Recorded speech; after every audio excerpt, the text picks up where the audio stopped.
This is Kim Jang-cheol, an ordinary student from Korea. Or at least he used to be. Yesterday he unexpectedly became the Demon King Kratos, the final boss of a game he enjoyed playing. The objective of the game, Paladin of Blood, was to revive the ancient hero who was dormant.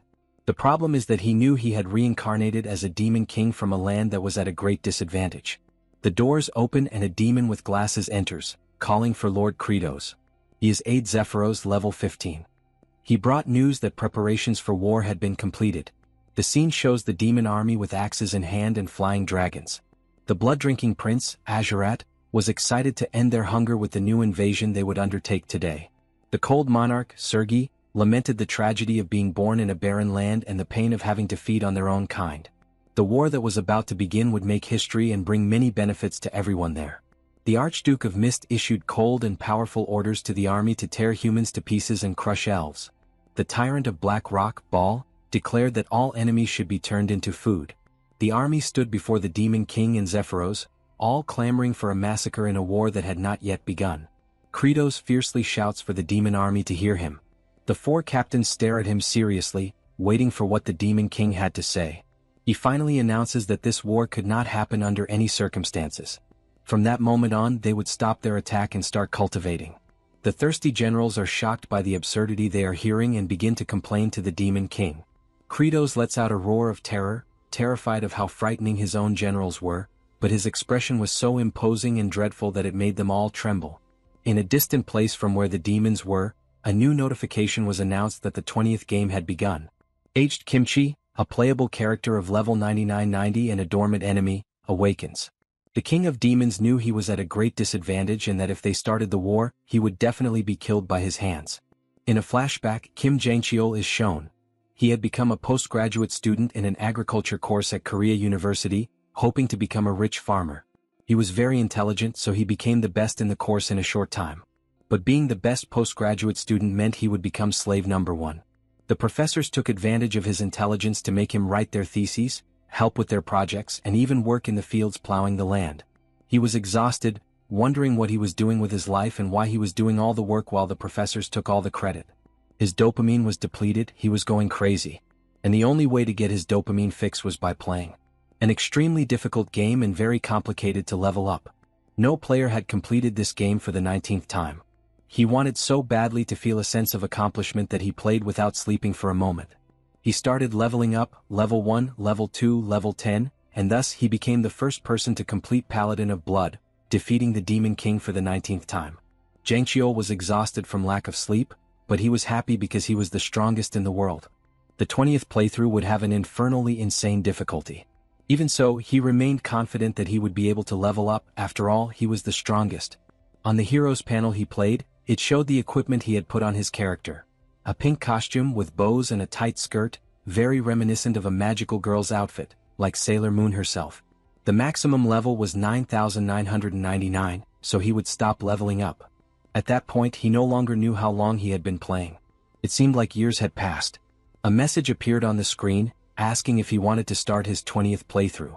Without hesitation, his finger pressed the button to begin. He held the controller firmly, ready for another round of the game, but something seemed wrong. The television screen began to emit blue light beams growing around him. Suddenly, an invisible pull took over his being.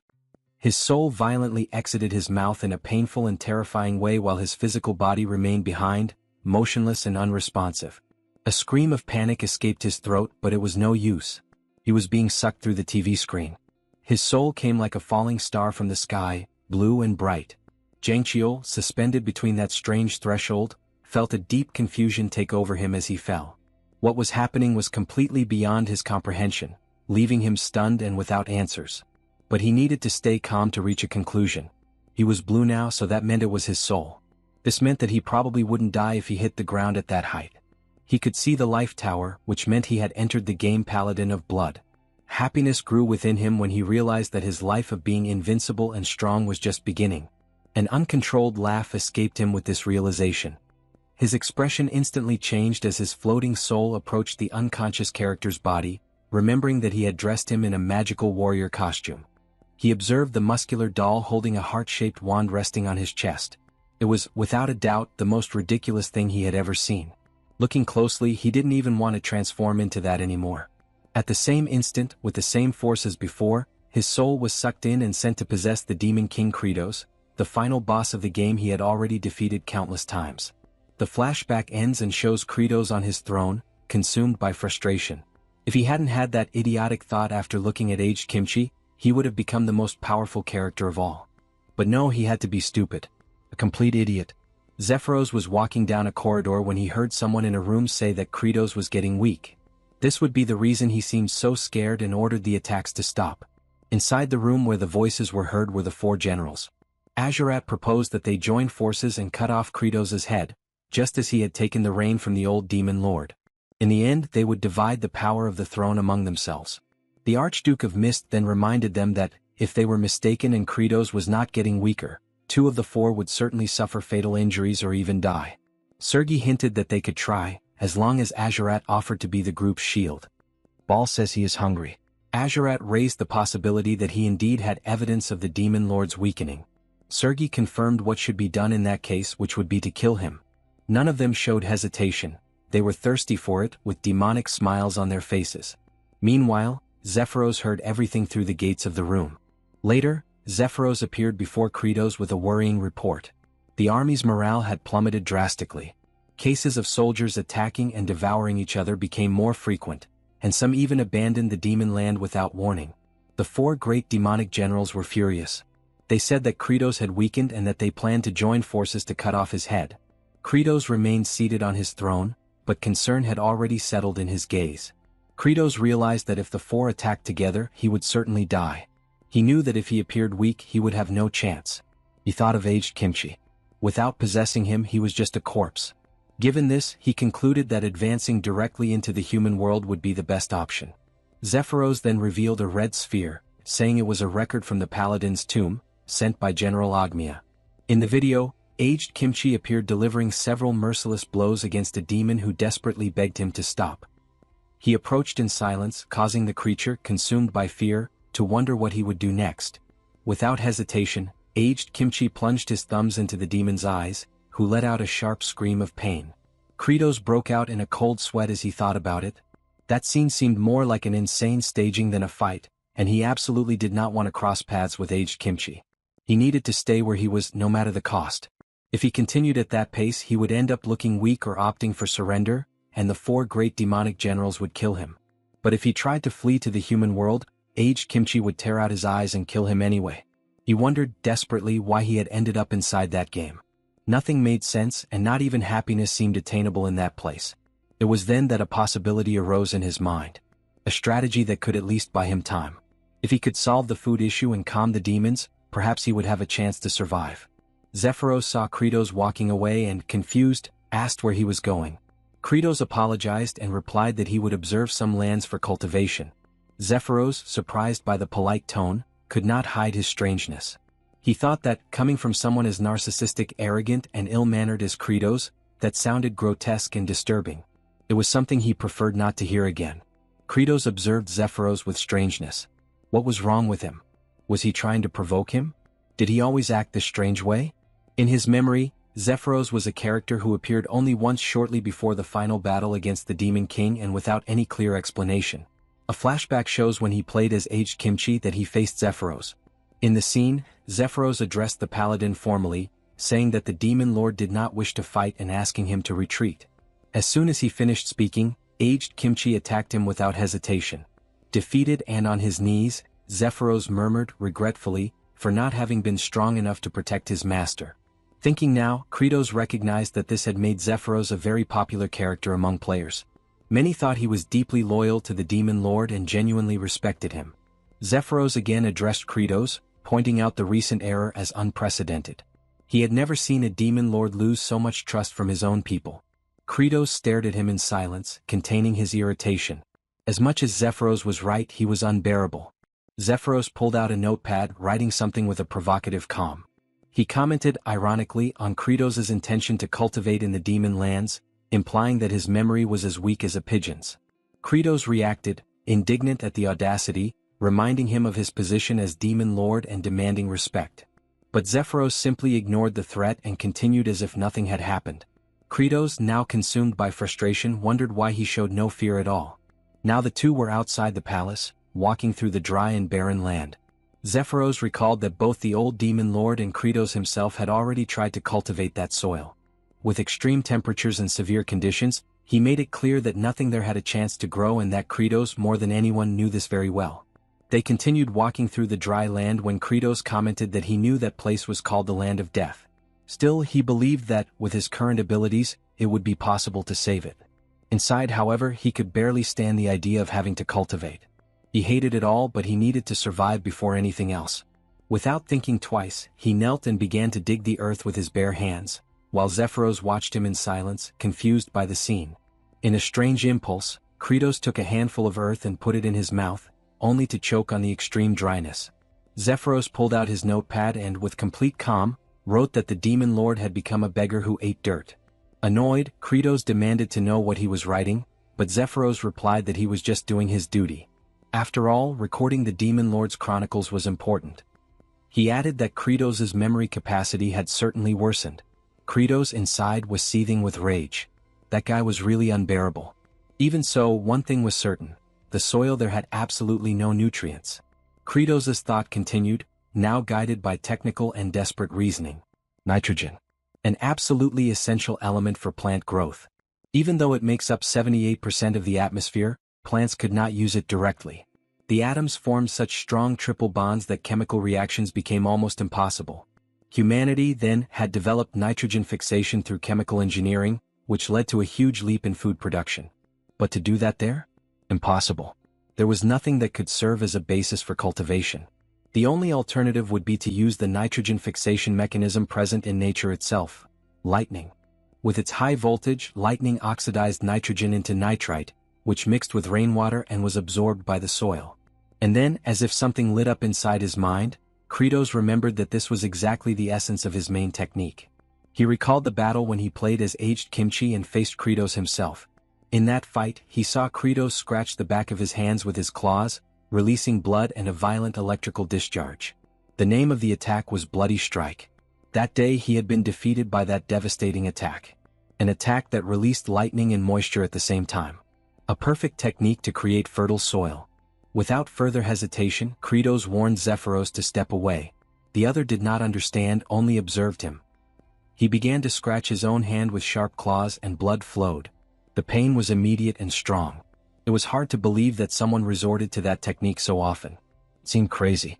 At that moment, Kratos noticed shadows behind a dry tree. The four generals were there, lurking, their eyes fixed on him. In his thoughts, there was only one certainty repeated like a mantra: that he had weakened. Scared, Kratos let out a scream. Zephyros, beside him, merely coldly confirmed what everyone already knew. Kratos began to put the pieces together. This could only be a plan, and that Zephyros was an assassin trying to provoke him and then kill him. But even so, he thought that was better than just waiting for death. He advanced, scratching his own hand with even more force. Blood flowed profusely. Pain took over his arm. But nothing happened. The blood fell on the dry ground and remained there without causing any reaction.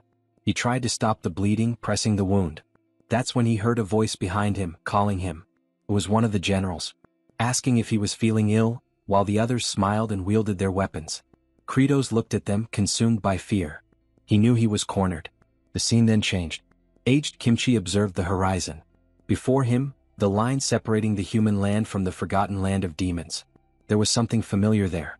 He vaguely felt memories of a past life. It was as if he had already lived that more than 10 times. Always following the same path, driven by an invisible force. The call of duty. But now that had disappeared. He looked at his own hand, waiting for an answer. The call of duty was silent. What was left to live for now? On the screen, information appeared above his silhouette. Aged Kimchi NPC level 9990. Then, without any reason to move forward, Kimchi turned back and went his own path. Kratos stood face to face with the demon generals with frightening smiles.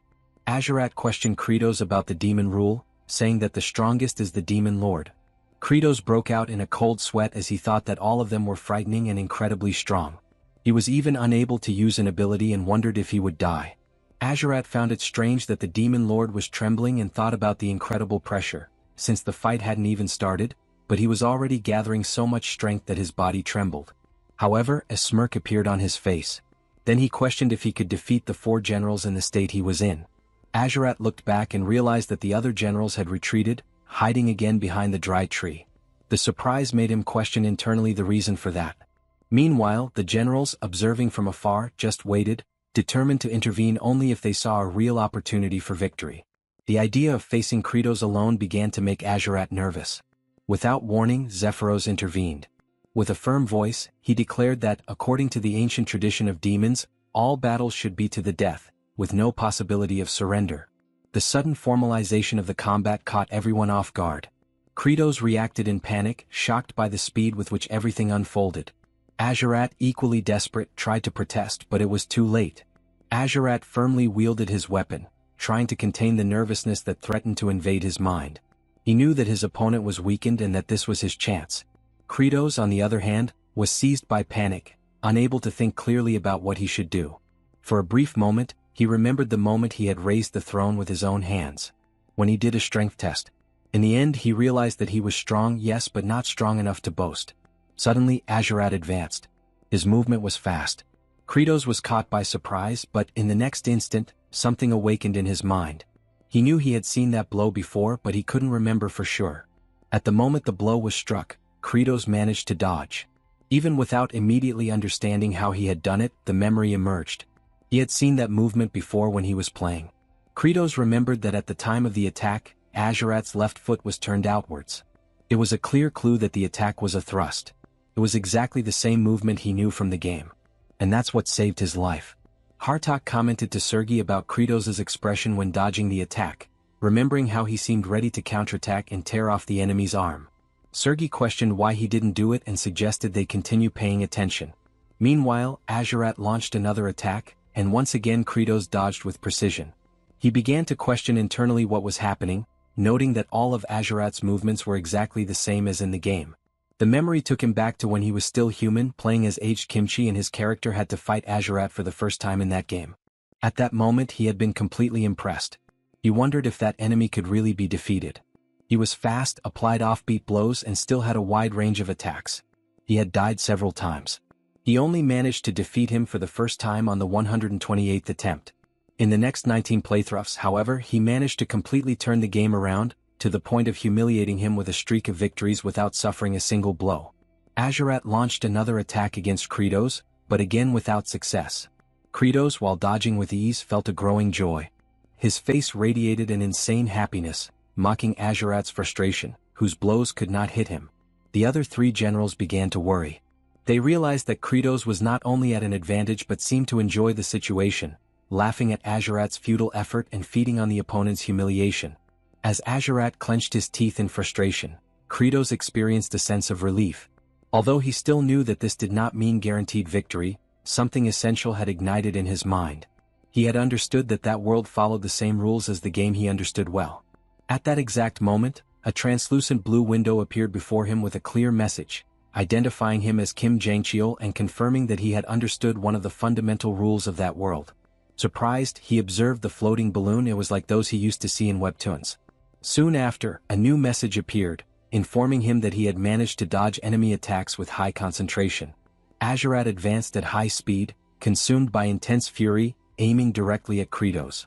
In the next instant, a new message appeared before Kratos' eyes, informing him that a part of the system reserved for playable characters had been unlocked. Soon after, another notification appeared, revealing that the aiming function had been activated. Surprised by the sudden change, Kratos realized that a mark had appeared in his field of vision, indicating exactly where he was looking. He immediately understood that it was the aim used for special abilities. Without hesitation, he began to scratch his own hands with his claws, making blood flow. Then, he threw the blood upwards and a sphere of electricity appeared and hit Azurat squarely. The reaction was immediate. The generals, observing from a distance, showed surprise and tension. Demons around, who had already gathered to watch the combat, began to cheer and acclaim Kratos with enthusiasm.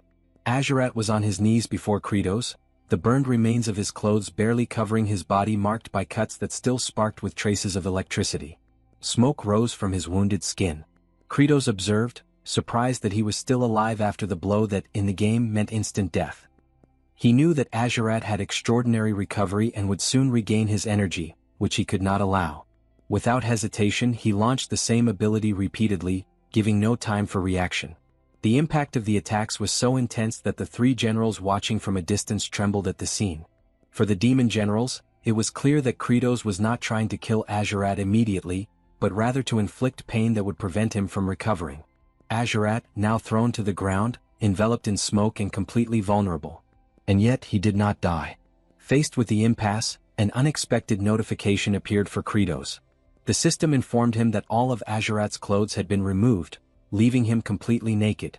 Surprise took over him when he realized the random and uncomfortable nature of the message.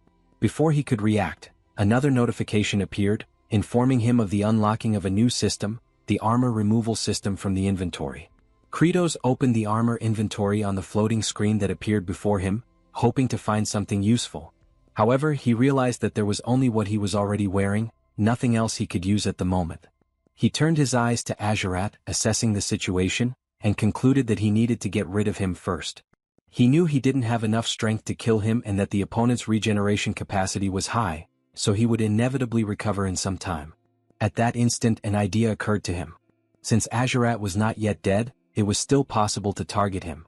He thought of continuing to fire his bloody attacks and had an epiphany. He would repeatedly use bloody blows and infuse the soil with large amounts of nitrogen. Upon realizing the viability of his plan, he felt overwhelmed by exaggerated confidence, convinced that he had found the perfect solution to the problem with the barren land. Kratos looked at the generals while his body trembled. He was convinced that the fear on their faces was because of him. He decided to put this idea to the test. He called Sergei and received confirmation that she was listening. Then he ordered her to tie Azurat firmly. Sergei was surprised and thought he was trying to humiliate both her and Azurat by making her tie up a naked man. The first step of the plan was to prepare the lightning rod. Azurat was tied with his arms outstretched to a log. He was unconscious until, suddenly, he awoke electrically as if taken by a discharge. His recovery was complete, and he exuded fury, certain that his enemy had weakened and determined to cut off his head. Kratos launched another bloody strike at Azurat, initiating the second stage of the plan. With this, he intended to oxidize the nitrogen in the air into nitrite. Then he addressed Hartok with a precise instruction.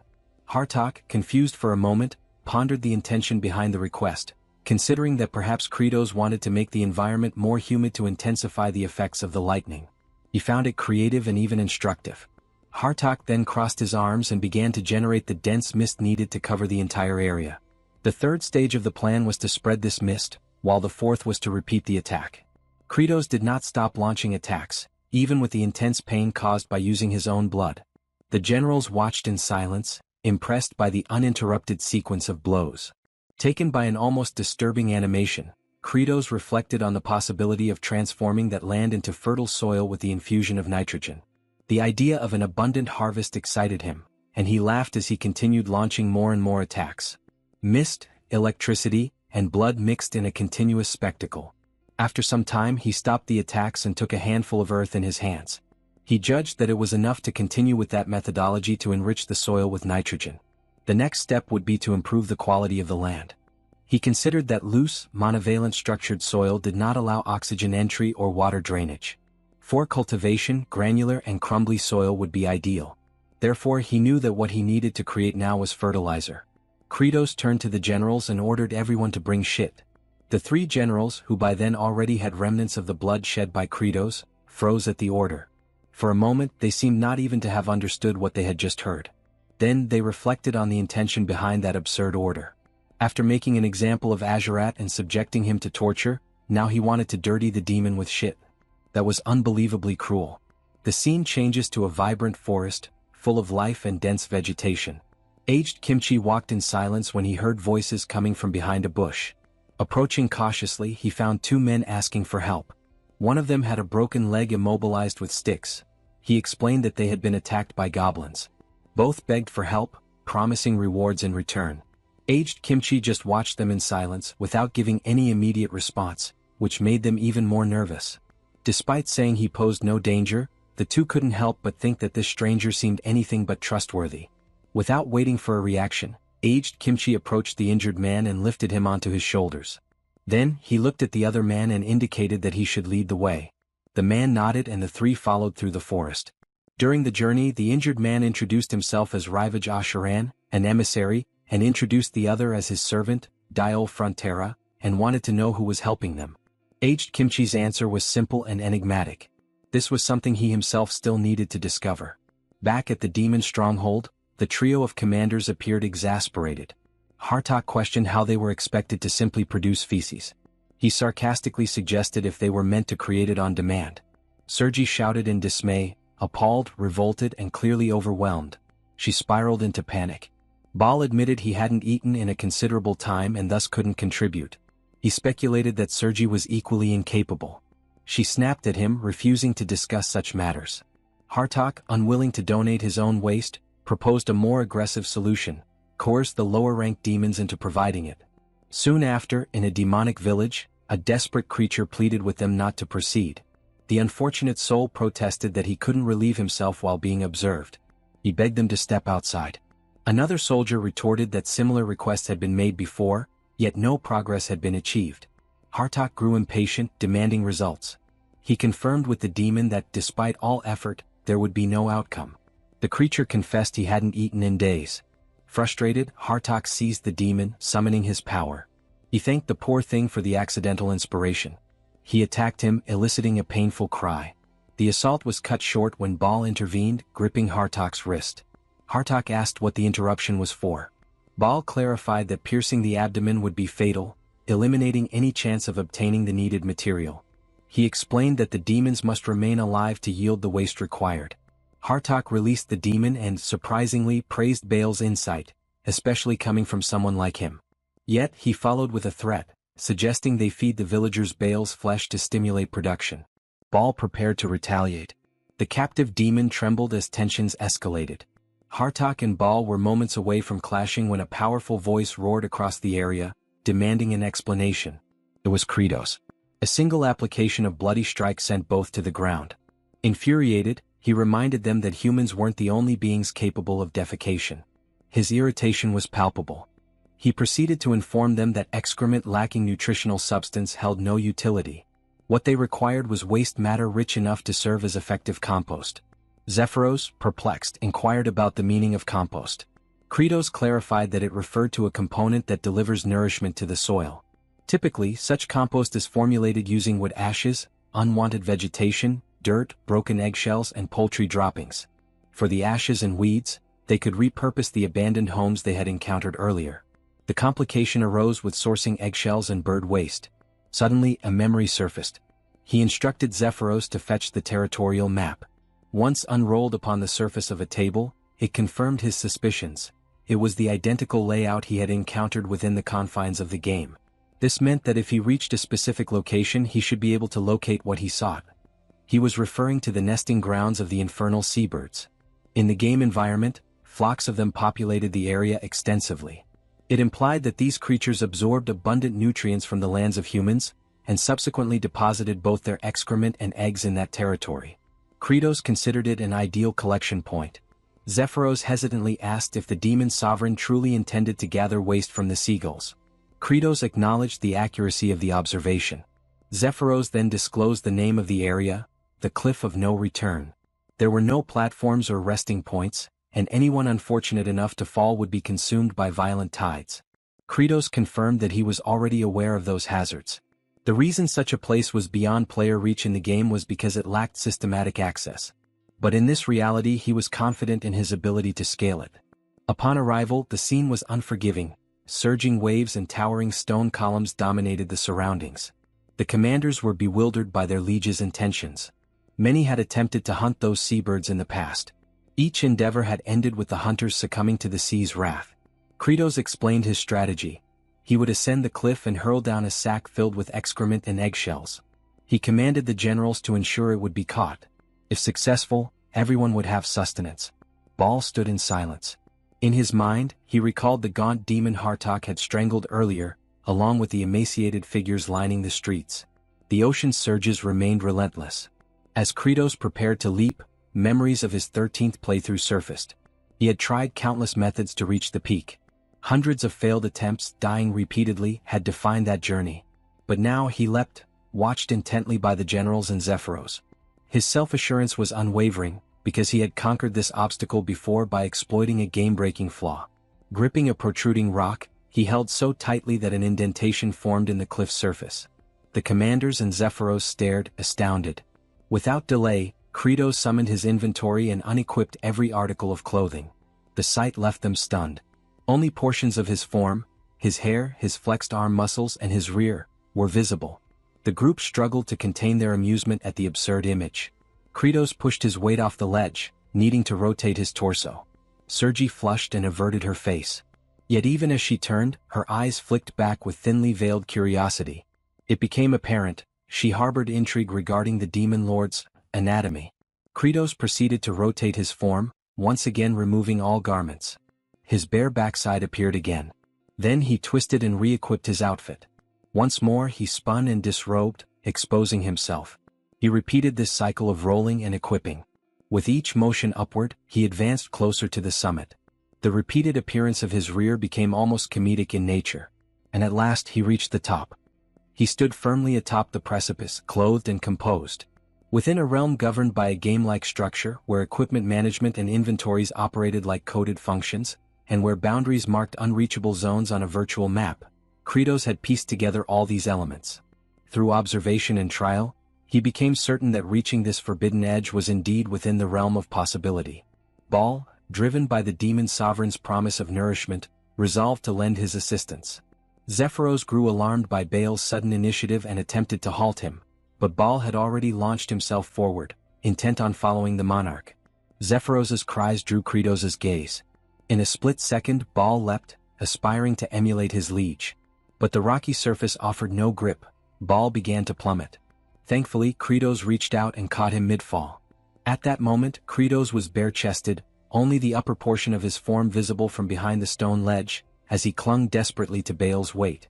To make it work, he needed to activate the same glitch that had allowed him passage earlier. His forearm veins bulged under the immense pressure. Baal's mass threatened to tear his limbs from their sockets. Inwardly, he questioned the rationale for saving someone like Baal, one of the four mighty generals who posed a potential danger to his rule. Wouldn't it be easier if the general simply ceased to exist? He voiced this internal conflict aloud, declaring that he held no obligation to rescue Baal. While gripping the general, Credos' mind wandered back to a memory, a time when a peer, eyes red and voice cracking, had come to him for assistance. The professor had refused to accept this junior's paper, aiming instead to exploit the student endlessly for academic labor.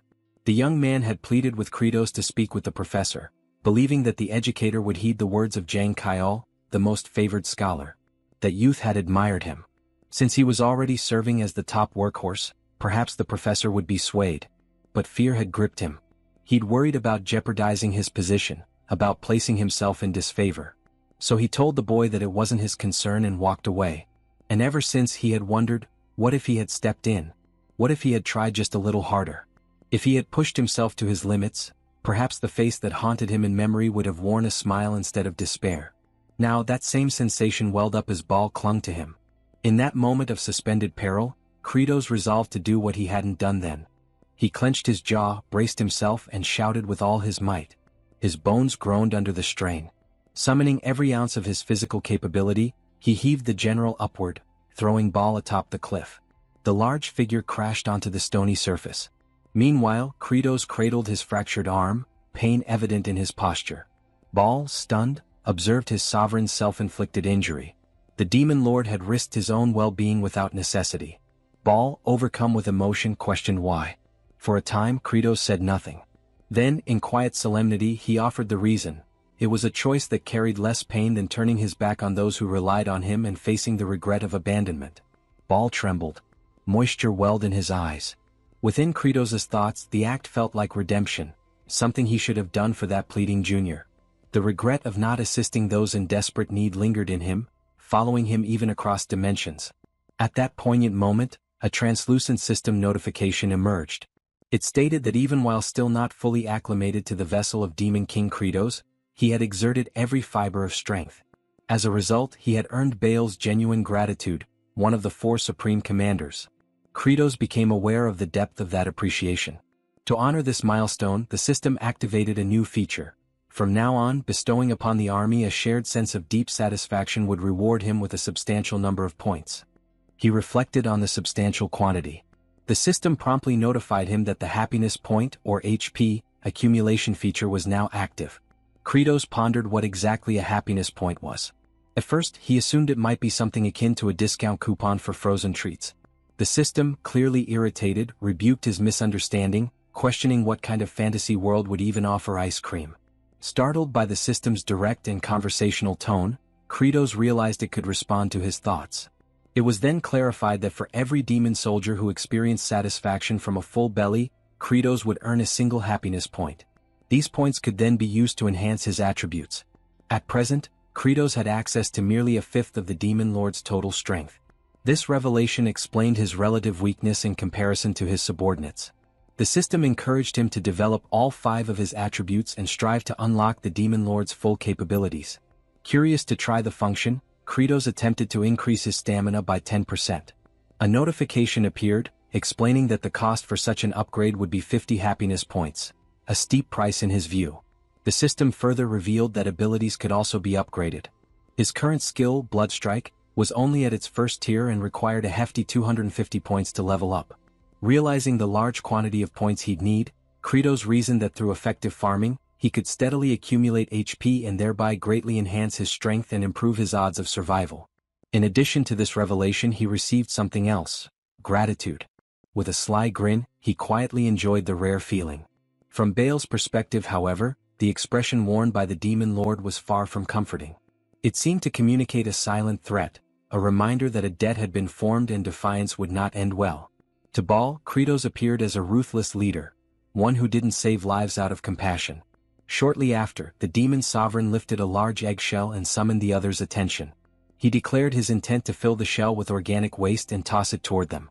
The trio stood frozen in disbelief, entirely unsure how to respond. As promised, the demon lord launched the container, its contents flung toward the stunned group. The unexpected barrage caused uproar. They had no time to react. It was quite literally a storm of filth. The 3 generals were overwhelmed, certain they had reached their limits. Meanwhile, Kratos believed this was only the beginning. He demanded full dedication to agriculture. The essential elements of natural fertilizer, seabird droppings, fragmented eggshells, scorched wood remnants and properly tilled soil, needed to be blended thoroughly. He summoned Sergi for this task and instructed her to pulverize and combine the materials. Sergi was dumbfounded. The command seemed beneath her station. Despite her numerous limbs, which made her ideally suited for the work, she was incensed. Proclaiming her status as the frigid monarch, she armed herself, stating that her appendages were not intended for menial duties like compost preparation. However, the intense gaze of Kratos silenced her. He offered an alternative, a simpler task. He directed her attention toward Azurat, who still emitted faint wisps of smoke from the electric blasts he had received. All she had to do was remain in place. A straightforward job, no? Thus, the regal monarch of ice became an unwilling mixer of compost.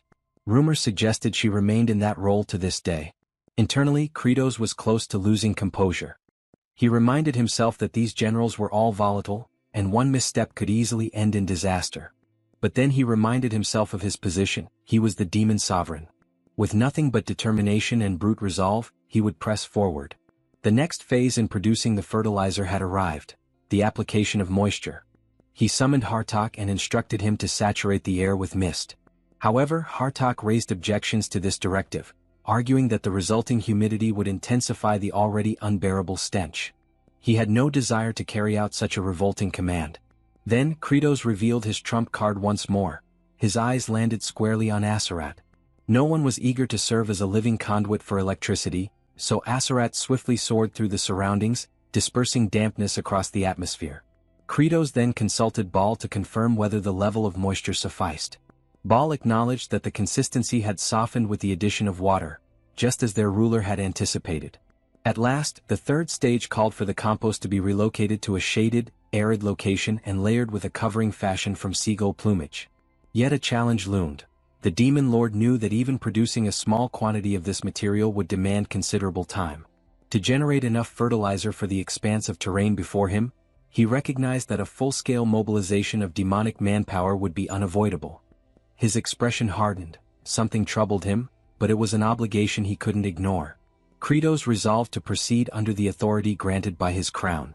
Later that evening, Elsewhere within the dominion of demons, a modest wooden shelter came into view. Inside, two infernal beings resided. One reclined upon a makeshift bed. The figure lying down was a young female demon named Flute. She called out to her father, who inquired softly what had happened. Tears welled in her eyes as she offered a heart-wrenching suggestion, that her father should simply consume her. Outraged, the father rebuked the idea vehemently. He reminded her never to utter such despair again. But the girl, still mourning the absence of her mother, insisted, and her words struck deeper than any wound. Then a flashback unfolded. A monstrous demonic beast had once attempted to devour the child. She had cried out for aid, and just before the gaping maw reached her, a figure emerged, shielding her fragile body. It had been her mother. Without time to react, the maternal figure was swallowed whole, sacrificing herself to spare her daughter. In the present, her father spoke gently, explaining that without her, he would have no reason to keep living. Their somber exchange was disrupted by noises outside. The presence of Kratos and his subordinates had arrived. Flute's father froze, overwhelmed at the sight of the demon lord himself, his voice trembling uncontrollably. Hearing his reaction, Kratos concluded the demon still had vitality and thus issued the order for his capture. The father pleaded, explaining that there was no one else to care for his child, and if left alone she might fall prey to more powerful demons. Flute sobbed, begging them to release her father, but the demon lord remained unmoved. He then turned to Zephyros inquiring about the current count. Zephyros confirmed they had secured 20 demons and required 30 more to meet their goal. As Kratos turned to leave the residence, his eyes once again rested on the girl. She continued to cry, believing she was about to lose another parent. Inside the game she had been featured as a berserk adversary, a demon child driven mad. He had frantically tapped his controller, initiating a rapid slash to eliminate her. The look in her eyes now was identical to the one from that moment, and it momentarily stirred something inside him. But he was the Demon King and emotion had no place in policy. Maintaining his stoic demeanor, he issued one final decree before departing. He commanded the cessation of all cannibalistic behavior among the demon kin. He also directed Zephyros to assemble the remaining infernal beings and order every one of them to begin working on fertilizer production immediately. At last, the protagonist fully accepted the mantle of leadership, and with it the accompanying burdens and trade-offs. Several days later, the demon inhabitants who had been conscripted had already begun to labor diligently across the fields. Wielding their weapons as crude tools, they turned over the composted earth. Among them, Flute's father, now known as Dyrok, voiced his skepticism. He questioned the value of this toil, convinced that their exertions over the past few days were fruitless. The notion of agriculture to him seemed utterly absurd. A companion cautioned him to be careful with such statements, warning that they could cost him his head. But Dyrok stood resolute, maintaining that regardless of what happened, their fate was already sealed. Even if the terrain became arable, they still lacked any viable crops to sow. As if summoned by the critique, Kratos materialized and addressed the doubt directly, posing a rhetorical question about the future of their planting efforts. Dyrok immediately recognized that he had spoken out of turn and was now in jeopardy. The Demon King instructed him to come along. What Dyrok was unaware of was that Kratos had already identified a potential answer days prior. On the very occasion he had faced opposition from his high-ranking officers, a particular violet blossom had caught his eye. He had instantly recognized it as a candidate for cultivation. And so, he guided Dyrok to stand before this same flower. Kratos informed him that they would be planting the roots of this plant. Baal and a segment of the agricultural unit had already retrieved samples from different areas. Dyrok, now unnerved, humbly explained that the root of this flower was inedible, capable of inducing severe stomach agony, even fatal consequences. The demon sovereign then tugged the flower from the ground, stating plainly that this was the only resource at their disposal. The trial to determine its edibility should have concluded by now, he added. Dyrok was stunned by the revelation. His composure nearly shattered. In a state of panic, Dyrok raced to his daughter's side, crying out in desperation. He questioned the demon lord's morality, demanding to know why such a cruel experiment had been inflicted upon an innocent child. He pleaded for his daughter to be spared from ingesting the roots. Barging into their home, Dyrok halted abruptly at what he witnessed. Flute, appearing far healthier than before, was cheerfully consuming the roots without discomfort. Dyrok, trembling, asked in disbelief if she truly felt fine. Flute affirmed that she did. She also mentioned that both Zephyros and Baal had fed her the same food the previous day, and she hadn't experienced any ill effects. At that moment, Kratos re-entered the scene and inquired whether Dairock had now come to trust him. In the past, Kratos explained, there had been humans from a distant region who had also managed to transform this very toxic vegetation into a safe food source. They succeeded in growing it and overcame their hunger crises. With a wicked grin stretching across his face, the Demon King unveiled the truth, that this very plant was now recognized in the human realm as the potato. Flute looked up and sincerely expressed her gratitude, thanking Kratos for his compassion toward someone as insignificant as her. At that instant, a translucent prompt manifested before the Demon King. The system had taken note. A portion of the demon population was now content from being well-fed, and Kratos had earned his first happy point. The counter increment, 1 point added. A display showed the current tally of HP. Kratos was genuinely taken aback by the notification. He looked once more at Flute, who beamed with genuine warmth. Then a memory surfaced, a recollection from when he had been merely a player. It was that same Flute, rendered within the game, a naive demon child who had been coerced into doing terrible things just to survive. The image back then starkly contrasted with what stood before him now. A faint smile crept across Kratos' face. He acknowledged to himself that, as a demon lord, perhaps he didn't always need to wear a stern mask. He smiled, awkwardly, perhaps grotesquely. But it was a real smile. Internally, he mused that a little demon like her just needed to eat well and grow up strong. Unfortunately, this sentiment was wholly misunderstood. His attendants misread his intentions, interpreting the look on his face as sinister. Baal, in particular, assumed the Demon King had ulterior motives, that he was merely fattening the girl up to devour her later. To him, Kratos was the embodiment of a truly malevolent monarch. Yet, unbeknownst to them, the expression Kratos had revealed was the one he had always hoped others would see, though it could not have been further from the truth. Following those events, it was revealed that the most remote location within the expansive dominion governed by the Demon Lord bore the name Chavain de Antier. The entire region was segmented into 5 distinct sectors, and this frigid expanse lay within the most secluded one. Temperatures plunged to icy extremes by nightfall, only to surge into sweltering heat during daylight, a climatic pattern reminiscent of the high-altitude terrain of the Andean Plateau. In historical accounts, inhabitants of the Andes often faced food shortages, leading them to consume wild tubers laced with toxins. But did such desperation lead to extinction? On the contrary, humankind exhibited a remarkable talent, the ability to transform harmful provisions into digestible sustenance.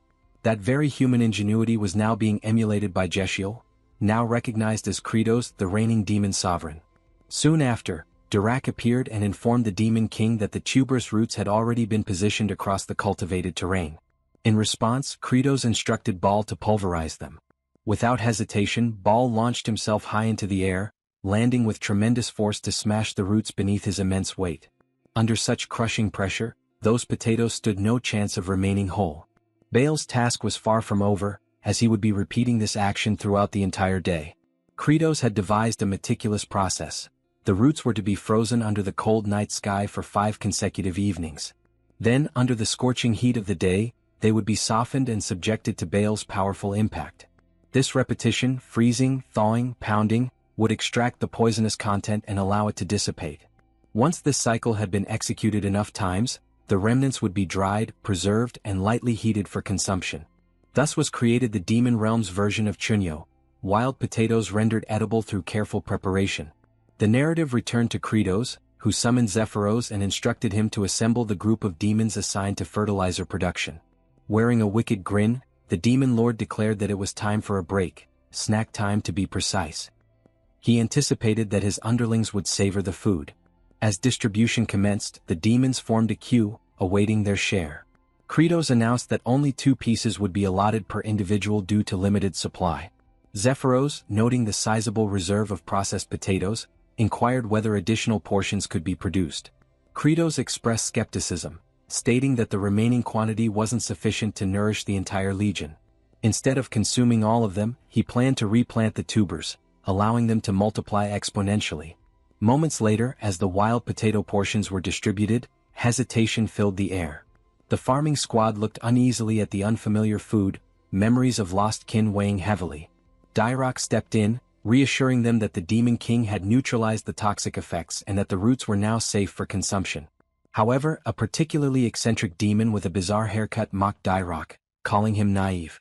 He gestured toward Kratos, describing him as a sinister figure who wouldn't distribute food without an ulterior motive, likely intending to poison them. Yet Dairock remained undeterred. He boldly took a bite of the food. All eyes followed his chewing, their tension growing until he casually swallowed it. With tears brimming in his eyes, he shouted praise for the Demon King. The rest of the laborers, observing Dairock's survival, promptly devoured their portions as well. And soon a second line formed, they eagerly sought more. Dairock, basking in his moment of vindication, was filled with pride. It was true, the Demon Lord had genuinely provided them with edible nourishment. The odd-haired demon, now swayed, began to lead a chant. Raising his left arm, he bellowed with enthusiasm, "Yes, Kratos." The Demon King, however, was unimpressed by the awkward slogan and silently resolved to replace that ridiculous cheer at a later date. Off to the side, Zephyros studied Kratos' expression. He noted that the Demon Lord's countenance reflected unwavering belief that even in this barren wasteland, he would produce viable food. In that gaze, Zephyros sensed the possibility that Kratos might indeed be the one to finally end the cycle of starvation and despair that plagued their kind. At that very moment, the interface reappeared. A system notification declared that a segment of Kratos' forces was content due to having eaten. This time, the tally rose by 50 happy points, a reward for successfully feeding 50 members of the agricultural squad. The new cumulative total displayed boldly: HP equals 51. The protagonist observed the unfolding scene with visible amusement. A subtle grin crept across his face as he internally acknowledged that the total number of points accrued so far was quite respectable. With this accumulation, he could now afford to bolster his strength a bit. However, a decision had yet to be made on which attribute would be prioritized. At the moment, he remained uncertain. Perhaps it would be more prudent to continue stockpiling points for the time being. While he contemplated dividing labor between the fertilizer production group and the wild potato extraction team, Zephyros began to rally the attention of the field workers. The astute assistant had devised a plan to spread word throughout the village that a consumable crop could now be cultivated even in this desolate terrain. An incentive was offered. Any demon who unearthed wild potatoes would receive food coupons redeemable for chunyo. The announcement stirred celebration among the farming squad, while Kratos quietly evaluated Zephyros. He mused that the subordinate was every bit as clever as he appeared. Despite his irritating personality, he was undeniably one of the most resourceful allies in the group. Thanks to this campaign, the village demons diligently scoured the earth, unearthing every last wild potato. Meanwhile, fertilizer grinder Sergi and artificial precipitation specialist Hartok remained hard at work, each fulfilling their respective assignments. Lastly, Aserat, still securely restrained, awaited his next relocation. Kratos had merely been shifting the location where his living lightning conductor would be positioned. Upon determining the most suitable area, preparations were finalized. The Demon Lord then proceeded to discharge a series of electric bolts upon the familiar target, harnessing Aserat's endurance for the benefit of nitrogen enrichment. He truly toiled to ensure proper soil infusion. With fertilizer production reaching adequate levels, it was time to commence the subsequent phase, distributing the compost uniformly across the terrain. However, the sheer size of the land posed a significant challenge. The territory was far too extensive for a malnourished workforce sustained by only a few morsels of chunyo. Suddenly, Aserat summoned the strength to plead with the Demon Lord, asking for death to be swift. Yet the request was ignored. Instead, another jolt was sent his way. In Kratos' mind, eliminating an individual capable of remaining operational even while famished, all thanks to his regeneration trait, was foolish. He considered it a free source of nitrogen after all. Still, the dilemma of territorial expansion lingered. The Demon King pondered whether reinforcements were the only viable solution. He had previously instructed Zephyros to send requests for aid to the Star Masters. In the message, Zephyros had penned a firm directive: all offensive actions must cease, and manpower should be redirected toward agricultural development. Although this appeal had been dispatched to every sector within the Star region, no replies had been received. Kratos found this worrisome. He even speculated whether the courier had perished from hunger before reaching any recipients. A serious problem loomed if farmland expansion could not proceed swiftly. Elsewhere, in the realm of the demons, the first star zone, named the Cliff of the Dead, harbored its own developments. A servant knelt before his superior, relaying a reconnaissance report. Demon Lord Kratos had genuinely begun agricultural operations and seemed to have succeeded in creating edible sustenance. The master of this domain sighed, attributing Kratos' actions to fear, specifically fear of himself. This sinister figure, one whose power amplified with each demon's demise, interpreted Credo's agricultural efforts as a tactic to halt both warfare and famine, thereby slowing his own growth. This elderly, Zeus-like entity was Saruthal, overseer of the First Star region and commonly referred to as the Father of the Dead. It was disclosed that his subordinate had already intercepted and eliminated the messengers dispatched to the other star sectors. In essence, the appeals for aid had been silenced, reaching no one beyond Saruthal's domain. The ruthless overlord was resolute: demons must perish from starvation. Only then would their corpses serve as nourishment for him and his forces. Saruthal declared his intent to exterminate Credos and claim the demon throne for himself. He issued a critical mission to his adjutant, Fikimir. The order was simple yet grave: annihilate every vestige of Credo's agricultural progress. With an ominous tone, Saruthal formally proclaimed war. Fikimir, ignited by the opportunity for conflict, bristled with excitement. Back at the location of the designated living lightning conductor, Asarat shuddered as a biting gust swept through the area. Fikimir eventually disclosed his presence. He remarked that Credos was exceptionally cruel for reducing Asarat to a breathing husk, merely to serve as a deterrent to others. He then reassured Asarat not to fret, explaining that his superior, Saruthal, appreciated his fierceness and would gladly welcome him once Credos was eliminated. Fikimir summoned his elite unit, phantasmal entities known as wraiths. With manic enthusiasm, he bellowed a command to obliterate the barren land beyond repair. The spectral soldiers lost no time and gleefully embarked on their destructive rampage. One of them stumbled upon the compost scattered across the ground, and in his typical cluelessness, Fikimir instructed them to fling the waste across the terrain, cackling in delight. He reasoned that the enemy might attempt to reclaim and reuse the manure, so it should be evenly distributed to prevent retrieval. With blind zeal, the wraiths dutifully worked the material into the earth, dispersing it so thoroughly that no visible traces remained. Fikimir's unhinged laughter echoed, while Asarat watched the ridiculous display with an expression of disbelief and silence. He could only exhale in resignation. He recalled Credo's exact instructions about finely grinding the manure and mixing it deep into the land. Ironically, this very task was now being accomplished by Fikimir, who remained blissfully unaware of his contribution. In Asarat's mind, a lingering question arose: what exactly are these fools trying to accomplish? The following morning, just before sunrise, one wraith commented on the endless nature of their assignment. Nevertheless, his peers remained tirelessly committed to their labor. When he voiced his complaint, he was promptly scolded for slacking. They operated under the belief that if even a single corner remained untouched, the Demon King Credos would transform it into farmland. The indolent wraith then questioned why Wraith number 2718, notorious for his laziness, was especially diligent on that day. The numbered wraith confessed to his typical slothful tendencies but noted that something felt different this time. Observing the meticulously worked earth, he admitted feeling pride, as though he had contributed to something meaningful. The lazy wraith was left dumbfounded. After clicking his tongue in annoyance, he declared that he too would be a fool for the day. He resumed tilling beside the others. Unexpectedly, the scene took a turn. So focused were the wraiths on their exertions that they lost track of time. When dawn broke, they had failed to retreat, and all perished beneath the morning sun. Yet they passed with contentment, gratified by their efforts. The once empty fields were now cultivated with purpose. All phantoms in the expanse had faded, except for Fikimir. With tears welling in his eyes, he mourned his comrades, proud of their dedication. He silently wished their souls would find repose and wondered with solemn anticipation how Credos would respond to their unintended accomplishment.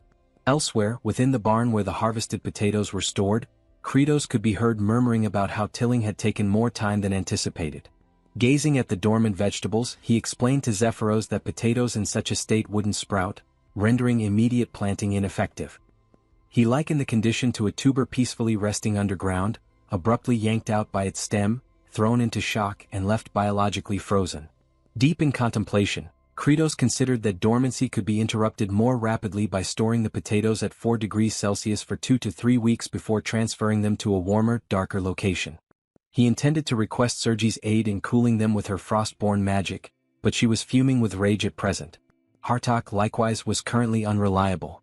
Credos knew that provoking both simultaneously could be perilous, so an alternative solution was necessary. As a last resort, the Demon King had even instructed the farming squad to perform physical drills near the potato cache, in the hopes that their body heat might hasten the warming process. They all ended up exhausted rather quickly, rendering that strategy a failure as well. Thus the issue remained unresolved. Left with few alternatives, Kratos resolved to head over to the farmland and attempt whatever measures he still could. His focus narrowed to at least enriching the earth with nitrogen. A short while later, Kratos stood silently before the completely turned and fertilized soil. The ground had been thoroughly tilled and integrated. The pungent odor hung thick in the air, so intense that Aserat lost consciousness from the fumes. The demon lord stood stunned, speechless at the sight of the now prepared fields. He questioned internally how such a feat had come to pass, suspecting a miracle. Suddenly, an oblivious figure burst into laughter, the same fool who had unknowingly contributed to the miracle. He cackled in triumph, declaring their success, but his gloating was short-lived. Baal, looming behind him, lifted him effortlessly and presented him to the demon lord. This individual was none other than Fikimir, who had attempted to remain hidden. Kratos recognized him immediately as one of the notorious bosses from the Cliff of the Dead. He speculated that Fikimir might have arrived as backup. Without delay, Kratos demanded to know the reason for Fikimir's presence, a question that caused the demon to tense in panic. Just as Fikimir opened his mouth to reply, a swift blow from Kratos interrupted him. Zephyros, bewildered, questioned why the demon lord would strike before hearing a response. Kratos clarified that the act of withholding information was already suspicious enough, and sometimes brute force was the most effective interrogation tool. Fikimir, though pained, conceded that this approach was to be expected from the Demon King. Still, the demon remained tight-lipped, until he was subjected to a relentless barrage of punches. Blow after blow rained down. Eventually, Kratos himself grew winded. Fikimir lay motionless, barely conscious. Then, a prompt from the system materialized, reminding Kratos of his ability to enhance attributes using accumulated HP. With 51 points available, he invested in boosting his stamina. Refreshed, he resumed pummeling the unfortunate demon with renewed vigor. Thousands more strikes followed. In this act of merciless interrogation, Kratos demonstrated his fitness for the role of Demon King. Ultimately, Fikimir broke. He confessed not only his actions but the plot to eliminate Kratos altogether. The scheme traced back to Saruthal, who had deliberately severed the flow of reinforcements. The goal was to grow stronger as more demons starved. Zephyros remarked that such sabotage amounted to insurrection. He advised Kratos that eliminating Saruthal would send a clear message to those protesting the halted expeditions. However, Kratos recognized that even if he succeeded in taking Saruthal down, other adversaries would persist. What he truly required was a definitive method to overcome them. Zephyros warned that Saruthal was no ordinary enemy. Kratos was already aware. Saruthal possessed a spectral ability, allowing his body to shift into an incorporeal form. Even within the game, Saruthal had been a constant menace on the intricate terrain of the Cliff of the Dead, transforming the entire encounter into an elaborate pursuit.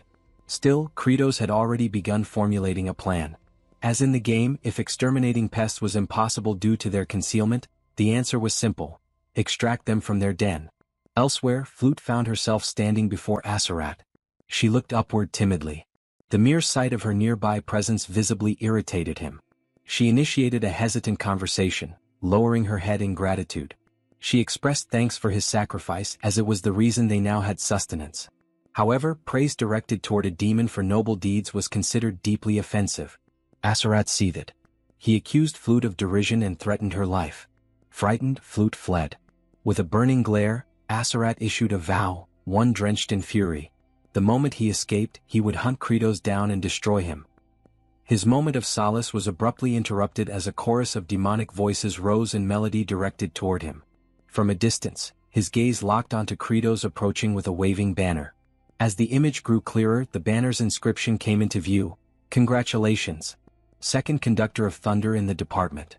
Alongside him was Fikimir, trussed up identically to Aserat. This unhinged entourage chanted jubilant hymns, as if commemorating the induction of a fresh recruit into their labor force. The agricultural detachment was gradually expanding its membership.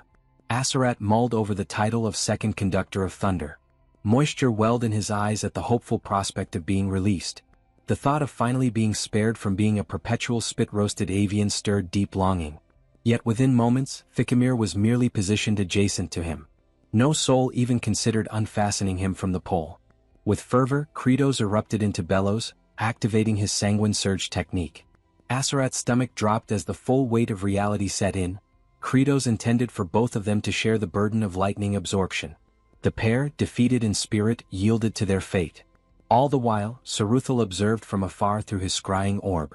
The notorious overlord shrieked with horror as his elite subordinate, Fikimir, was officially baptized as the next electro-grilled minion. The unsightly, celibate demon monarch persisted, unleashing strike after strike. Fikimir's wails echoed, his form writhing under the surges. Saruthal wept for his underling's torment. Still, Kratos showed no mercy. The thunder cracked. Fikimir's cries escalated, almost indistinguishable from unholy moans. He was beginning to show signs of perverse enjoyment. Surveying this grotesque display, Saruthal howled in protest. At that very instant, Kratos turned his attention sideways. There hovered the familiar reconnaissance specter from the game, a spectral avian clenching a crystal globe. This confirmed Saruthal's active surveillance. Rage simmered anew within Kratos. His adversary had not only sabotaged his crops, but was now watching with contemptuous amusement. He vowed to ensure Saruthal rued the day he meddled. By morning, young Fluck was seen burrowing around in the earth. Aserat monitored her from his constrained vantage point. He noticed the roughened texture of her palms. The roasted warrior questioned her motives. She meekly explained her desire to assist. After all, the Demon King, the 4 exalted generals, and every grown-up were toiling tirelessly in the fields. She longed to contribute. Aserat scoffed, branding her a naive, low-tier demon child. He grumbled that the idiot tethered beside him had already cultivated the patch she was digging. He suggested she direct her efforts somewhere useful. Hearing that, Fluck beamed with gratitude. She extended heartfelt thanks to Fikimir for tilling the field and offering himself as an additional lightning conduit. Fikimir's eyes glistened. Her words moved him. Suddenly the agony felt worthwhile. Aserat muttered under his breath that the man had officially gone off the rails. He mocked their agricultural ambitions in this forsaken land. He pointed out that the absurd potato they were trying to raise hadn't even sprouted. According to him, unless the spud cellar was warmed, no buds would grow. He predicted starvation. Fluck took that statement to heart and dashed away, almost skipping with determination. Aserat rolled his eyes, convinced that a feeble demon like her couldn't change anything. At high noon, Zephyros expressed subtle unease about the demon monarch's scheme. He suspected that Saruthal was surely aware of their ambush. He doubted the commander would risk showing up to rescue Fikimir. Kratos, however, expected no such thing. He anticipated Saruthal would dispatch underlings first. The goal was to decimate every single one of them, to force Saruthal's hand. He commanded his forces to ensure no survivors remained. The cultivator battalion now stood sentinel around the second lightning pillar. As the reconnaissance wraith soared above, Saruthal sneered at Kratos' strategy. He believed this idle vigil would prove fruitless. While admitting it was unfortunate for Fikimir, Saruthal remained fixated on one objective, crippling the harvest. He deployed his crop wraiths. And for the surprise of no one, they appeared at the heart of the potato deposit. Numerous reptilian phantoms emerged. Then, with no hesitation, the spectral invaders surged forward. Saruthal gave the directive to annihilate the entire stockpile of potatoes, ordering them to crush and obliterate every last one. The harvest phantoms stormed the storage barn. Unbeknownst to them, everything was unfolding exactly as Kratos had foreseen. The crop specters found themselves startled. Positioned atop the structure, the demon sovereign awaited. With a sly grin curving his lips, Kratos acknowledged their presence like a host welcoming guests to their final resting place. The ghostly intruders faltered, taken aback by the ambush. His mind drifted back to his initial encounter with these exact entities during his gaming days. Moments steeped in hopelessness. These were Saruthal's second-tier elite division. The greatest hazard lay in their tendency to swarm en masse. A mere touch from their incorporeal forms could trigger rapid aging in the afflicted. Worse still, they could replicate the skill sets currently equipped by their opponents. Truly an affliction. But Kratos, now seasoned in the mechanics of this world, had already calculated their downfall. With a vicious sneer, he declared his readiness to roast the first of them. Lightning-based implements were their kryptonite. The specters realized they had walked into a trap and began to withdraw. However, Kratos warned them that the real snare had only just begun. The ghouls glimpsed crimson streaks near the entryway, blood that Kratos had deliberately smeared the night before. Now activating the second tier of his technique, Kratos brought his palm crashing against the ground, unleashing arcs of electricity. The current surged along the blood channels until it reached the door, where it surged upward like a net of lightning. The move, known as wide-range crimson discharge, electrified the entire vicinity. In that moment, the crop wraiths resembled writhing motes, floating helpless. The strike landed, eliciting their silent shrieks, even though they possessed no vocal cords. With their resistance neutralized, physical strikes now became effective. Kratos summoned the Cultivation Regiment. These fierce warriors, long aching for battle, barreled into the fray with scythes and rakes so lethal they would intimidate any foe. Though outwardly unimpressive, these soldiers were secretly the most formidable units of the final battleground. With that knowledge, Kratos no longer considered the crop wraiths a threat. For the first time he felt like a cold, calculating apex demon ruler. He scanned the area for any lingering phantoms that had survived the barrage. Determined to personally finish them off, he prepared his next move. But a piercing cry shattered his focus. Fluck emerged from beneath the mountainous heap of potatoes. Her sudden appearance stunned Kratos. A spectral assailant locked onto her. Her father, locked in his own skirmish, was unable to reach her. Kratos, agitated by the chaotic unpredictability of it all, forced himself to prioritize. Eliminating as many fleeing phantoms as possible had to take precedence. Still, his eyes stayed fixed on Fluck. He knew the range of his crimson discharge wouldn't reach her position. In a desperate act, he hurled a potato toward the ghost. Of course he knew it was futile, but instinct took over. The vegetable bounced off the specter's head, which then caught it mid-air. To his astonishment, the tuber began to pulsate like a capturing sphere. A pink vortex enveloped it, and the creature's essence was absorbed into it. Then, poof, a faint sound echoed. The soul emerged from the potato and ricocheted toward the stockpile. Distracted, the remaining crop wraiths retreated unnoticed. Kratos blinked in disbelief at what had just occurred. The potato had sprouted. Suddenly, understanding dawned. These apparitions accelerated aging.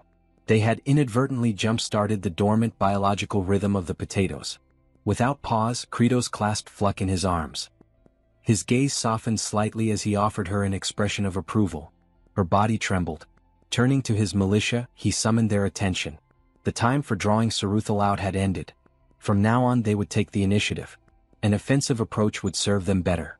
Elsewhere, someone's eyes fluttered open. Confusion clouded their vision. The location was none other than Lightning Pole number 1. It was Aserat. His mind muddled, he pondered his own identity and purpose. The warm sunlight bathed his face, and he felt a fleeting moment of gratitude. Then his stomach let out a deep growl. He came to understand that, despite his condition, a deep yearning for existence still burned within him. His focus shifted when he heard his name being called. It was Fluck. She expressed her gratitude, explaining that thanks to his tip regarding potato sprouting, everything had turned out well.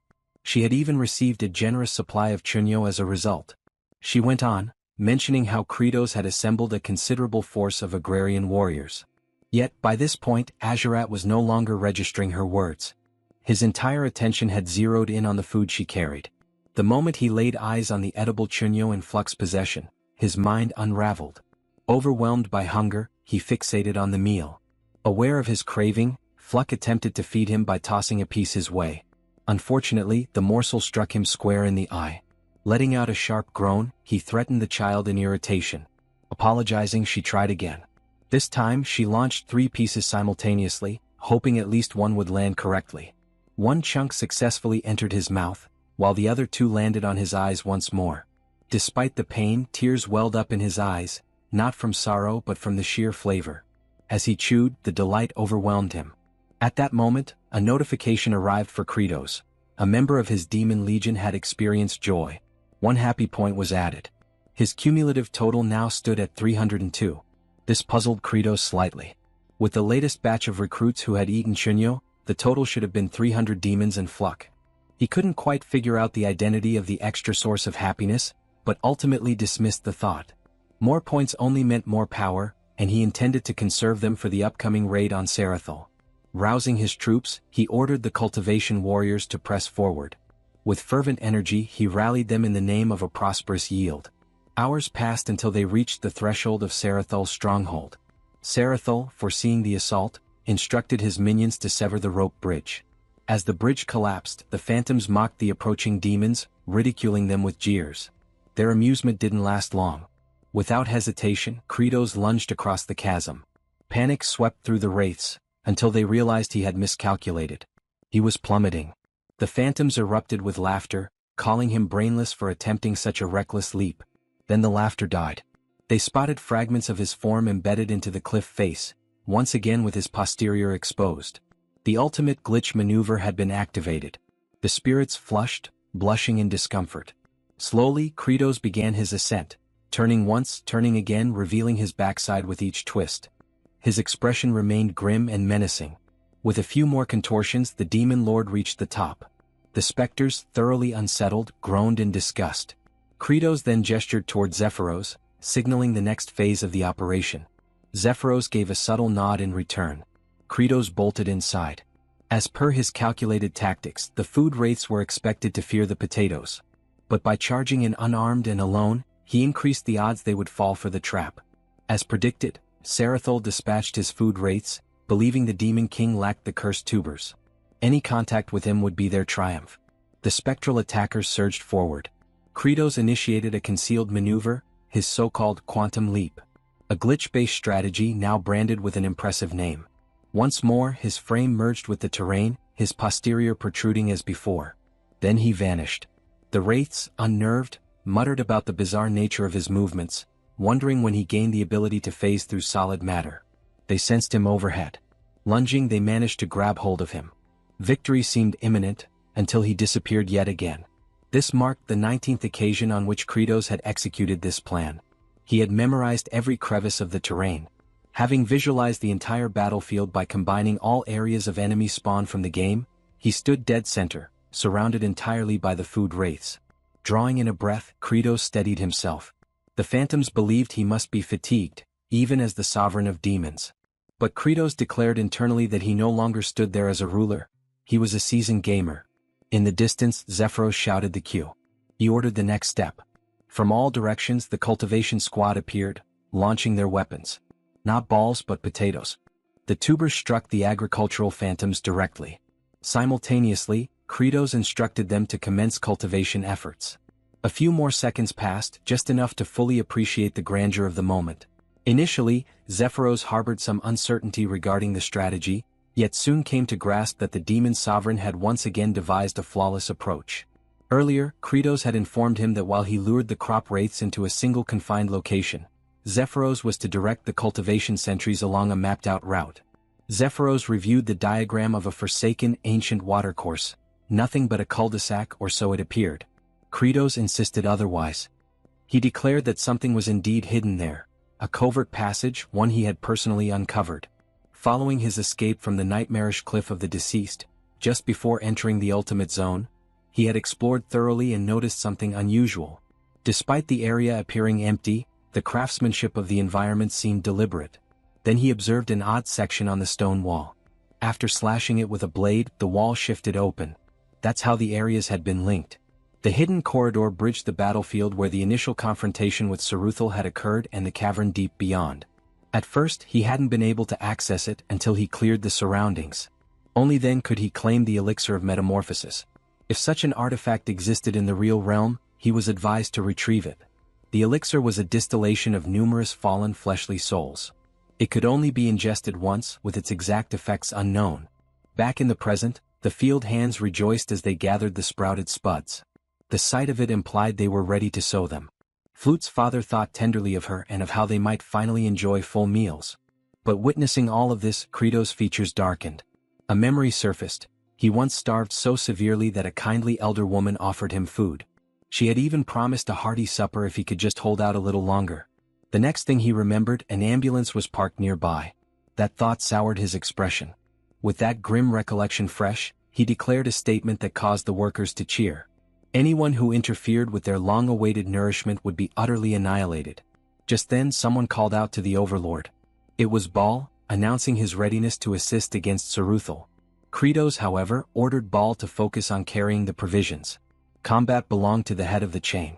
Meanwhile, Saruthal invoked the great spirit of glacial heart. He beseeched it to ensnare more souls with its frozen wrath and grant him a surge of reinforcements and might. Out of nowhere, Kratos landed a forceful kick square into his back, sending him to the ground. Saruthal lay stunned, face against the dirt, shocked by the Demon King's sudden arrival. Kratos coldly responded that it was no longer his concern. Pest extermination was now underway. As Saruthal remained crouched, Kratos loomed above. The former rebuked Kratos, branding him foolish to believe he could triumph single-handedly. Saruthal's form began to morph. He disclosed his genuine prowess. Despite the dramatic transformation, Kratos showed no reaction. His expression was blank, almost disinterested, for he had witnessed this countless times, 19 to be exact. In past playthroughs, while chasing the ever-fleeing Saruthal across the hazardous cliffs, aged Kimchi's player frequently ran into his minions.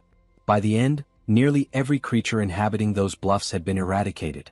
Eventually, Saruthal retreated into the chamber containing the Heart of Ice Spirit. A fearsome relic, allegedly forged from the death of an ancient drake, it unleashed a chilling energy that ensnared wandering phantoms in the land of the living. Saruthal made attempts to summon additional allies using the relic's force, but the paladin always arrived in time for the final confrontation. There, Saruthal activated his most formidable power. He conjured a whirling gale, signifying his acceptance of Kratos' formidable nature. Gradually, the vortex assumed shape, an exact replication of Kratos himself. Saruthal was convinced this was the key to victory. Kratos knew all too well what was happening. Saruthal's signature ability allowed him to flawlessly duplicate his adversary's attributes and embody them. That was the climax of the encounter. At that moment, Saruthal possessed identical statistics to Kratos' own character, which were maximized to their limits. With staggering offensive capacity and a near-untouchable evasion trait, even a single misstep meant instantaneous defeat. Nonetheless, the attributes that Saruthal replicated were from the current demon monarch Kratos, whose prowess was no longer as formidable. Saruthal lunged forward.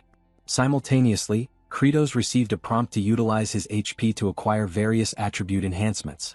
He had the option to allocate 10% more to his existing stamina, which stood at 30%, as well as his psychological fortitude, bodily power, nimbleness, and arcane energy, each resting at 20%. With a reserve of 302 HP, Kratos spent 50 of them to elevate his agility to 30%. Saruthal was taken aback when Kratos sidestepped his strike with ease. Following that, Kratos delivered a punch with all the force he could summon. Another 50 points were consumed to boost his brute force from 20% to 30%. He met Saruthal's clenched fist directly with his own. The impact prompted Saruthal to cry out in pain, bewildered as to how Kratos remained unscathed. Kratos retorted that cultivating land also required intellect. Enraged, Saruthal attempted to unleash the Bloody Strike technique, but Kratos had already invested 50 points to amplify his magical force, raising it to 30%, and another 50 to augment his mental endurance to the same level. Both unleashed their lightning-based abilities. Saruthal was caught by surprise as his spell backfired, and he was struck by his own electrical discharge. The so-called Zeus impersonator began to liquefy, reduced to a viscous pool. His form now resembled that of gelatinous goo. At that moment, Kratos was informed that he had expended his HP to elevate all of his core attributes to a uniform level of 30%. Then, a notification appeared. His development quest was now fulfilled. As a consequence, a fresh ability had become accessible. Summon Farmer's Throne, which required 100 HP to unlock. This throne, a clear homage to Game of Thrones, was armed with an array of sturdy agricultural instruments. Kratos found the timing fortuitous, as he was in need of superior equipment. Even as a puddle, Saruthal still had the ability to speak. He addressed Kratos, questioning whether he believed the battle had concluded. Kratos responded in the negative.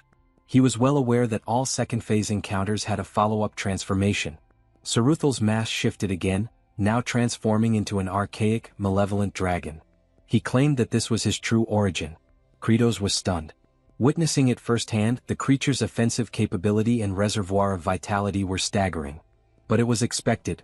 Saruthal served as the boss directly preceding the game's ultimate antagonist. Kratos, however, felt no dread. That was precisely when Baal and the agricultural enforcers arrived. He informed Saruthal that he had already emerged from the final stage himself. Then he issued a challenge. What could Saruthal possibly do now? Saruthal froze. Overwhelmed by the sight of reinforcements, he began to panic. He pleaded for a conversation to negotiate. But his appeal came too late. The farm enforcers stormed toward him, impelled by their yearning for a successful yield. They unleashed their accumulated frustration on Saruthal for disrupting their tilling. Saruthal begged for leniency. Kratos recognized that he could overcome Saruthal through direct combat, but the entity's capacity for speech and motion gave him pause. It didn't feel right to destroy it with his own hands. Still, he observed that his comrades were too malnourished to land efficient strikes. They had been battering Saruthal for some time now, yet he refused to perish. He contemplated a more effective tactic. Kratos activated the Summon Farmer's Throne skill, draining 100 HP and leaving him with just 2 points. A beam of verdant luminescence descended from the heavens, slowly lowering the throne. Then, without warning, it plummeted with explosive velocity. Kratos flinched in astonishment. The throne landed squarely atop Saruthal, generating a crater upon impact. The farm guards exulted. One demon jubilantly praised their monarch for not allowing Saruthal to simply expire, but instead, annihilating him with a brutal, skull-crushing blow. They admired how ruthless, savage, and infernal the move was, worthy of a true overlord. Another cried out that such a feat could only be pulled off by the Demon King himself, and that lesser beings like them could never imitate such dominance. They chanted Kratos' name in triumph. He blended with the celebration, shouting with pride. Elsewhere, among the lightning-bound, Fikimir came to a realization. With his superior defeated, he now understood that it was time for his own ascension. By now the entire farmland had been cultivated. The purpose of Lightning Rod number 2 had been fulfilled.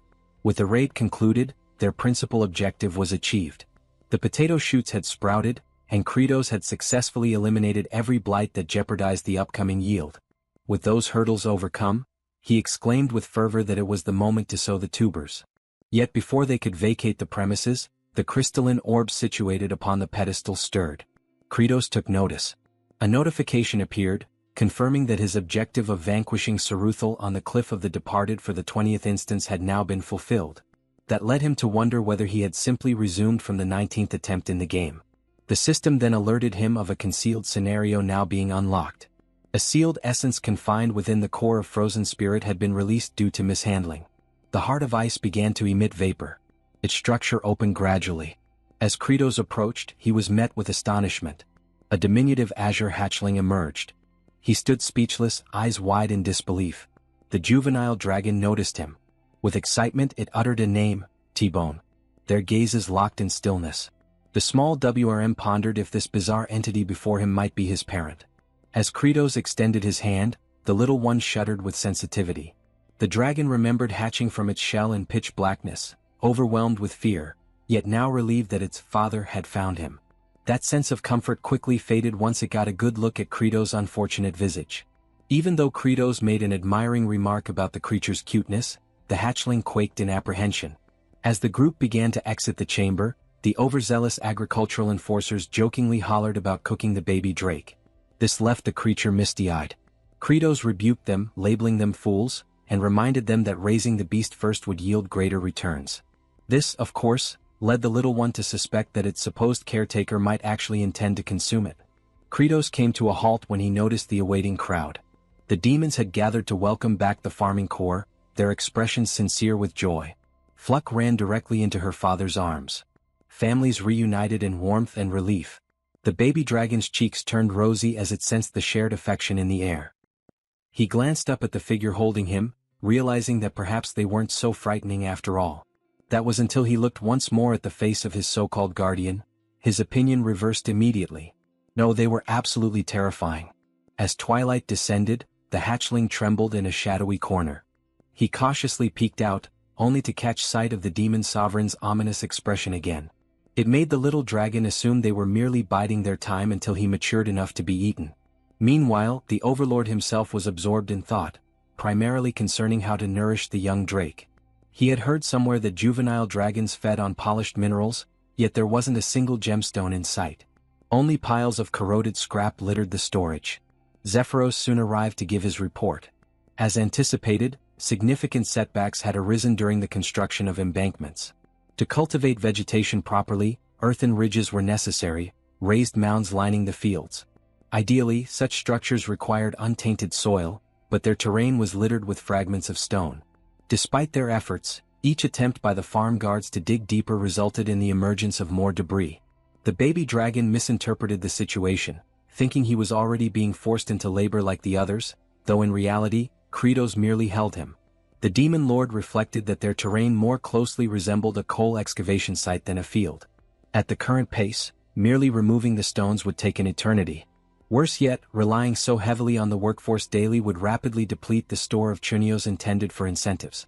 Even the prospect of receiving backup from other high-ranking demons wouldn't solve the dilemma. A sinister expression again crept across Credo's face. He daydreamed about being the protagonist in a fantasy serial, one with the ability to summon a magical companion. He imagined some sort of burrowing beast like a wombat, capable of clearing the stones effortlessly. The hatchling in his grasp visibly shook once more, unnerved by the increasingly dreadful countenance his parent was making. Credos observed Fluke as she diligently dug into the terrain. Her expression was firm with resolve. He continued watching her and came to the realization that it was time to stop complaining and instead devise a solution. While he was immersed in his own reflections, a sudden cry pierced the air, razor squall. Credos turned pale. A colossal whirlwind was barreling toward them, gaining speed rapidly. It slipped his mind completely. He had known that this expansive barren land occasionally produced vents that released slicing gales at random intervals, and getting caught in one would result in being torn to shreds in moments. He shouted for everyone to seek shelter behind the stone formations. They scrambled toward anything that could provide shadow and dropped low to the ground. Credos also bolted for cover, but even though the slicing wind was still a distance away, the sheer force of the air pressure was staggering. What he had experienced during gameplay didn't even come close. This was a calamity of nature, the greatest peril to cultivation efforts. But amidst the chaos, he spotted Fluke dashing toward the incoming vortex. Credo's eyes widened. She wasn't fleeing, she was heading to Azurat. Her father took off after her. Irritation surged in Credos at the reckless girl. Without hesitation, he handed the hatchling to his own father, instructing him to protect the young Drake, warning that anyone who pursued him would face consequences. Bale cried out in protest, warning Credos that the area was too treacherous, that death was likely. Credos was fully aware of the risk. But he couldn't bear the thought of losing either his vital lightning conductor or an essential laborer. Cultivation wasn't some peaceful, leisurely endeavor involving leisurely fruit picking. Fluke, struggling, attempted to move the pole, but her efforts were fruitless. Azurat shouted for her to abandon the attempt and escape. In Credo's mind, he likened both agriculture and survival to waging war. He yelled at the child to step aside, then drove his foot into the stake, shattering it. Azurat let out a piercing scream as he toppled, smacking the ground face first. The demon sovereign's cheek was sliced open. Fluke, though lacerated across her body, continued attempting to untie the restraints. Azurat insisted the knot was one of the binding types, so tight not even one of the 4 heavenly generals could release it. He was adamant she wouldn't succeed and told her again to retreat. Fluke gasped in shock as she was abruptly lifted. Credos had hoisted both her and the stake. The young WRM could sense the sheer exertion of strength. It knew its guardian was no paragon of durability. Blood poured from Credo's wounds as he let out a roar and sprinted with all the energy he could muster. The tiny Drake, understanding the toll on his caretaker's body, gazed in astonishment at how far the Demon King was willing to go for others. The bladed wind storm drew near. Credos ran, leaking crimson from his injuries as the storm approached with unrelenting speed. Eventually his body gave in. He collapsed, clutching Fluke tightly in his arms. The pole slipped from his grasp as he hit the dirt. The baby dragon flapped toward his guardian. He now perceived him as a benevolent being. The hatchling inched closer, then inhaled deeply and cried out the name T-Bone at the top of his lungs, unleashing a torrent of glacial wind. It clashed directly with the approaching razor storm. Credos sensed the violent wind current diminish. He concluded the young dragon had utilized its cryogenic breath to disrupt the upward drafts fueling the vortex. Meanwhile, the tiny creature continued its effort. Despite its small frame, the dragon released a remarkably potent blast of frigid air. At that moment, Credos resigned himself to his fate, understanding that such a feat might be overwhelming for a hatchling. The shredding wind loomed ever nearer. But then salvation arrived. 3 demons raced to their aid. Fluke's father lifted Credos, Zephyros swept up Fluke, and Baal carried Azurat. Alongside the infant dragon, they fled from the deadly storm, exerting every ounce of speed and strength they possessed. Later on, Credos was resting on his bed. 2 commanders approached him, both wearing sinister expressions. Hartok remarked that at last the demon overlord had drifted off, and that he would finally sever his head. Sergi concurred and mentioned that once they dealt with the remaining 2 fools, one of them would rise as the new demon monarch.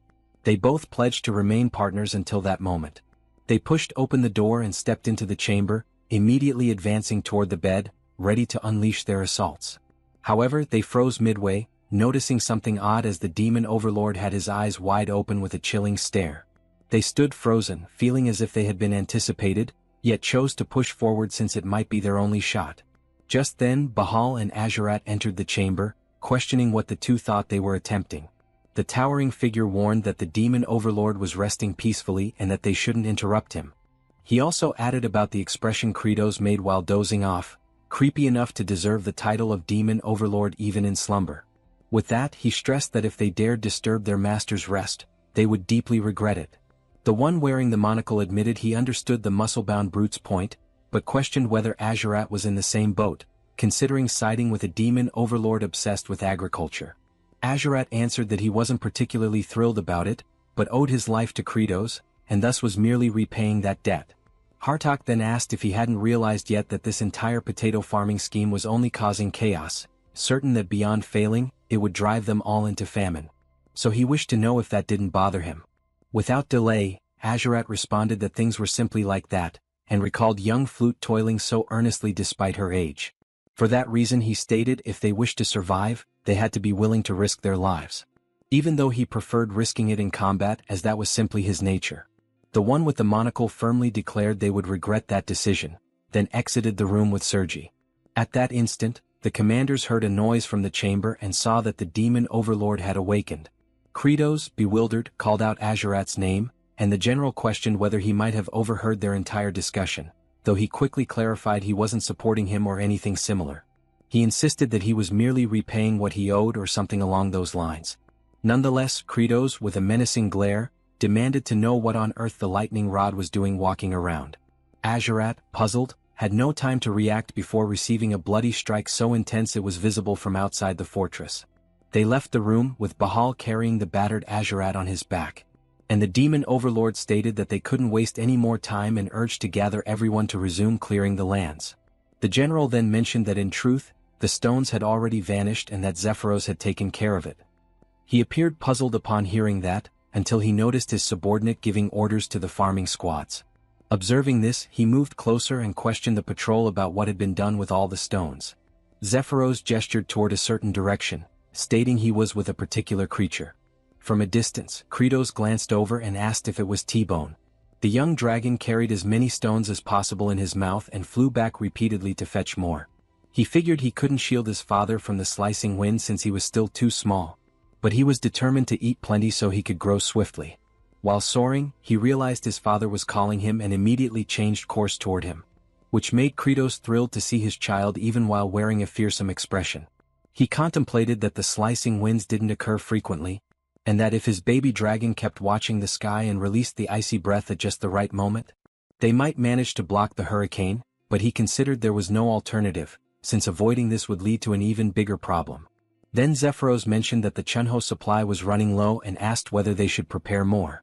Kratos answered that it wasn't necessary and pondered that the first challenge of farming was natural disasters, and the second was cost, hurdles they would need to conquer. Meanwhile, inside the fortress, Sergi rested in her chamber until she removed her helmet.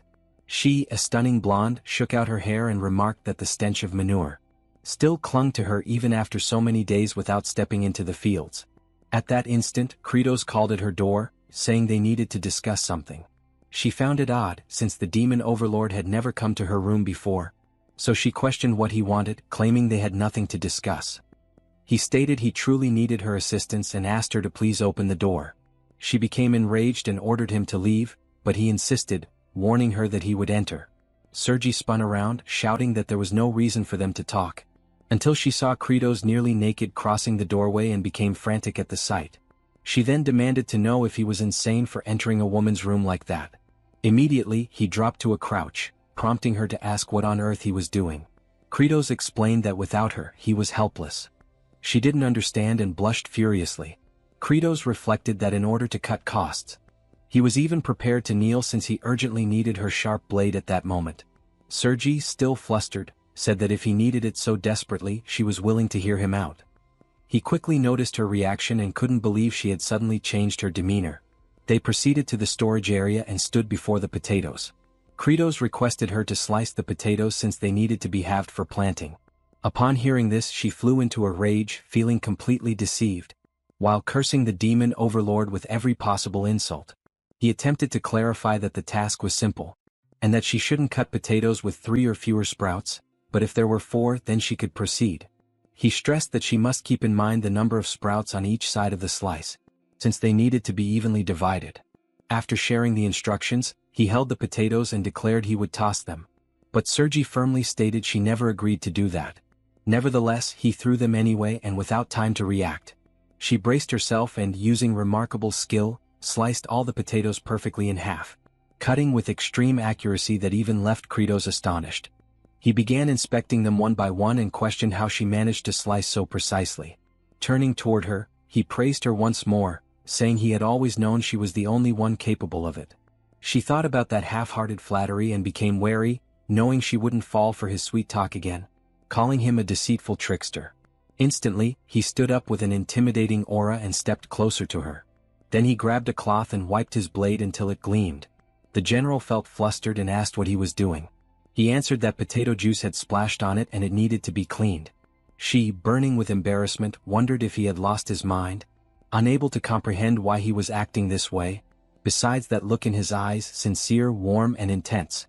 Kratos noticed the sword was now spotless and admitted that it felt satisfying, imagining that if the blade wasn't thoroughly cleaned, infections could spread to the potatoes. So it had to be washed meticulously. He approached her again and with a captivating gaze, asked her to please lend a hand, insisting she was the only one who could accomplish it. Inside, he thought she was the sole demon capable of cutting potatoes while also helping to store the chunos. Sergi, still blushing, took a deep breath and agreed to assist this time. Inwardly, she called the demon lord foolish. He rejoiced at her response and said he would fetch hot water and towels so they could spend the entire night cutting together. She simply couldn't understand why the demon lord was so thrilled, once again calling him silly. After that, they continued slicing all the potatoes, while Hartok watched from afar, seeing the two working in total harmony as they cut. He fumed at the sight, thinking Sergi had also become one of the pitiful fools, volunteering to serve the demon lord simply because she received a few compliments. Meanwhile, beneath the scorching sun, Azurat was still tied to the cross, contemplating what it meant to truly live and wondering what purpose a lightning rod had to keep existing since such a harsh life seemed worthless. Then Flute approached and mentioned that the elders had saved Chunos for him, and asked if he wanted to play the game of tossing them. He called her a brat and asked if she truly believed that a great general like him would ever play a game with a low-ranking demon, warning that he would devour her alive if she dared come closer. Regardless, she tosses the food but it lands directly in his mouth. This infuriates him so much that he demands to know if she doesn't understand how to throw correctly, ordering her to do it properly. From a distance, the one with the monocle observes and concludes that Azurat has already lost his sanity, thinking he has taken so many blows that he can't think clearly anymore. Then he spins around after hearing someone yelling. It was Kratos announcing that they would finally begin planting the potatoes in the fields. Hartok watches the scene and decides that he never expected anything from him anyway. At that exact moment, the farming squad begins expressing gratitude to Sergi for slicing all the potatoes for them. She, slightly embarrassed, responds that she didn't cut them for their sake. The monocle wearer notices her reaction and questions what kind of expression that is, since it doesn't resemble the face of a great demon general. He also notices the lower-ranking demons weeping over the potato seeds, and questions whether they aren't ashamed of themselves. He concludes they are all fools and internally declares that the greatest mind among the demons will rise to take the demon lord's throne. Meanwhile, Kratos instructs them to keep planting since soon the sprouts will emerge and break through the ground. He further warns that when that happens they should start removing the extra sprouts. Bahal claims he's very skilled at cutting, but the demon lord orders him to stay quiet, and explains that each seed piece can produce 3 to 6 sprouts. Following this explanation, he poses the question of what is preferable, more or fewer sprouts. The demons answer that more would be better, but Kratos corrects them, stating that fewer is actually ideal. They appear bewildered and question why fewer is better, convinced the demon lord must be mistaken. Hartok, witnessing the conversation, becomes frustrated and calls everyone utter fools. Then he urges them to think for a moment because if there are too many sprouts, they will compete with each other for nutrients. In other words, the potato itself will end up with fewer nutrients. Kratos overhears from afar and admits his surprise, asking how Hartok knows that, and whether he has cultivated before. Hartok replies by questioning if they truly need to be taught something so fundamental. explaining that the sprouts and the potato share the same nutrients, which should be obvious. Kratos then asks how many sprouts would be ideal, and Hartak responds that 2 would be the obvious answer. But after thinking further, he concludes that practically speaking, they could assume 1 sprout is best. However, if that single sprout damages the potato's root, it might die. He also proposes that they could create fertile soil artificially, by adding manure and turning the earth to improve airflow.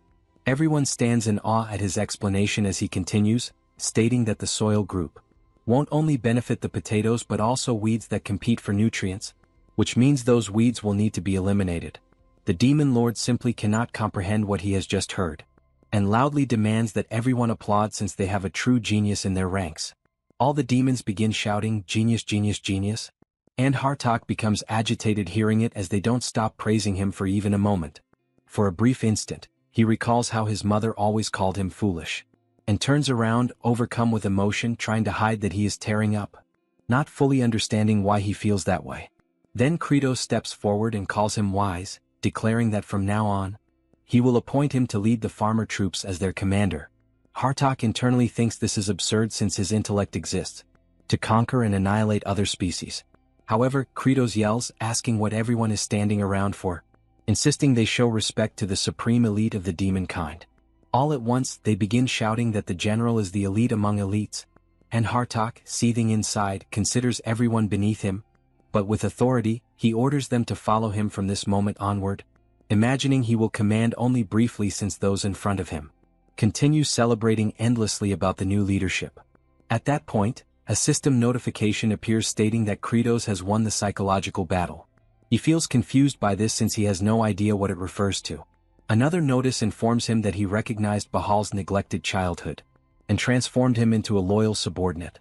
He questions internally if he really did this unconsciously. There's also a notification mentioning that Azurat, who had never had a friend, has gained a new companion and thus lessened his violent nature. Kratos doesn't quite understand which friend it's referring to. Meanwhile, Sergi's heart softened. She was a woman who had never experienced love. He also established trust in Hartak, who merely desired acknowledgement. Because of these developments, he now has access to a new skill by using 200 happiness points, and the skill revealed is blood vision. He feels shocked because this ability wasn't in the game at all, and is probably original, just like the Farmer's Throne skill. The system explains that this ability allows him to glimpse the near future of his target, currently up to 6 hours ahead. It also specifies that the target can be a living being or an object, but his surprise intensifies immediately after. A new notification says it can even be used on the sky. This revelation excites him immensely since it's essentially a weather forecast. Meanwhile, somewhere between the forsaken lands of the demons and the human territories, specifically in the village of exiles, a man arrives announcing that he has completely recovered. His subordinate greets him warmly, expressing relief to see him well again. Rivage thanks him for all the support and admits he wishes he could be reborn with a sturdier body next time. Diol chuckles and responds that he'd rather be rich like a noble so he could boss people around. Rivage laughs at that and turns to Kim Chi, telling him they plan to return to the kingdom and asks if he wants to join them. With a serious look, Kim Chi replies that he's unsure, since, as he mentioned before, he doesn't remember his true identity and hasn't lived among humans. Because when he first arrived in that village, the inhabitants didn't exactly welcome him warmly. For that reason, he wonders if someone like him would truly be accepted anywhere. The two observe quietly for a moment until Rivage proposes that perhaps he should start by wearing different attire. However, this doesn't happen when Diol teasingly asks if the hero really doesn't want to take off those strange clothes. The messenger concludes that Kim Chi must truly be fond of them. Yet, in his mind, the hero admits that he actually wants to change clothes, but he cannot figure out why they simply won't come off as if they are fused to his body. Rivage thanks one of the villagers for their hospitality and remarks that living there solely because one is a descendant of an exile is extremely harsh. He adds that when he returns to the kingdom, he will inform the king about this situation. Kim Chi watches this exchange and imagines that Rivage is a nobleman sent to explore the territories near the demons under royal orders, and he is indeed not an arrogant person but rather kind and worthy of respect. This reflection makes him ponder who he himself used to be and concludes that all he remembers is following orders and eliminating others repeatedly. Thinking about this causes him to lower his head, as he wonders if he is even capable of doing anything besides taking lives. Back in the demon realm, the farming squad starts to notice the sprouts emerging and, cheers excitedly since they are finally appearing. The generals approach to witness it too, realizing that the plants are truly growing. Flute rushes over to Azurat to share the exciting news. He erupts in anger upon hearing it and demands to know what he's supposed to do with that information. Then, the Kratos calls for the agricultural division and announces that the next phase will be burying, asking the wise Hartok to elaborate further. Hartok explains that burying means covering the sprout stems with earth to prevent the young potatoes from being exposed to sunlight, because if that happens they will change color, lose flavor, and even become toxic, thus becoming what are called spoiled potatoes. Kratos requests applause since the explanation was so insightful, which leaves the general slightly embarrassed. He then gazes upward to examine the weather that day and reflects that he ended up spending 200 happiness points on the weather prediction ability, and his blood vision skill has already evolved, with the activation condition requiring him to stare for 200 seconds without blinking. However, he starts making an expression like a stray dog since his eyes begin burning and it becomes exhausting. The lower-ranking demons witness this and believe that the Demon King is shedding tears of joy because the sprouts have grown. After some time, the ability finally activates, revealing that for the next 6 hours, the weather is expected to stay mostly clear and dry, suggesting that it might be wise to put away the humidifier. Kratos finds this intriguing and tells T-Bone that he will be able to rest peacefully since there won't be that ridiculous windstorm. At that moment, Zephyrus approaches and mentions he has an urgent report to deliver, explaining that the subordinate of the second Star Master has returned. They then head back to the castle, and soon after LaFleur introduces himself, stating he received the message about pausing agricultural activities and reports that the third Star Master, Ruster, launched an assault on them, claiming that the Demon Lord had grown weak and that he should seize his position. The Kratos becomes irritated because he thinks all demons behave the same. Zephyrus remarks that this truly poses a problem because if the third Star Master defeats the second Star Master and they ally, it will not be easy to handle them. Kratos agrees and points out that although they are low in level, their numbers are overwhelmingly large. He contemplates that he must find a solution before the second Star Master collapses, even though he cannot neglect the agricultural tasks for too long. The region attacked by the third Star Master is a deep underground abyss known as the Swamp of Decay, which, when compared to the game map, is actually 10 times larger and absurdly distant. He heads to the opposite abandoned area, which should provide bonuses in the game and is located inside the Demon Lord's castle, but it isn't functioning. This makes him ponder how to resolve this and manage the farming at the same time. He pauses to think, not fully understanding why he is so concerned, and with a wicked grin, decides that since he is the Demon King, the boss doesn't have to do everything himself. So he sticks to his plan and Sergi makes a fuss, claiming she isn't fighting because of him. Bahal proudly announces he will follow orders no matter what. The Kratos concludes that he can dispatch 2 of his 4 generals to the battlefield, and along with some powerful demons, they can make a significant impact. He knows that in the boss's domain, the shortcut system is fully connected, including one that leads directly to the Swamp of Decay. Aware of this, he orders the long-range sprayer to be launched, believing that if he and Hartok fully concentrate on the fights, everything will succeed. The Second Kingdom is engulfed in flames and Planus, the second Star Master, is kneeling on the ground and confronts the enemy, demanding how he dares challenge the Demon King and commit treason. The demon approaches and declares that this is a revolt, saying he had no other choice. This is Ruster, the third Star Master. He claims that ending that war will only bring devastation to their race. Planus becomes even more infuriated and argues that the Demon King promised to provide fertile lands, so they no longer need to battle humans for sustenance. Ruster responds that this is not the issue, and with his weapon lifted, he states that fighting with bravery is the pride of their kind. Suddenly, a weapon flies toward them and strikes the Star Master's club directly, knocking it away. He turns to see what caused it and realizes it is 2 of the Celestial Generals. Sergi wastes no time and admits to Ruster that he is correct, as their race truly was born to battle.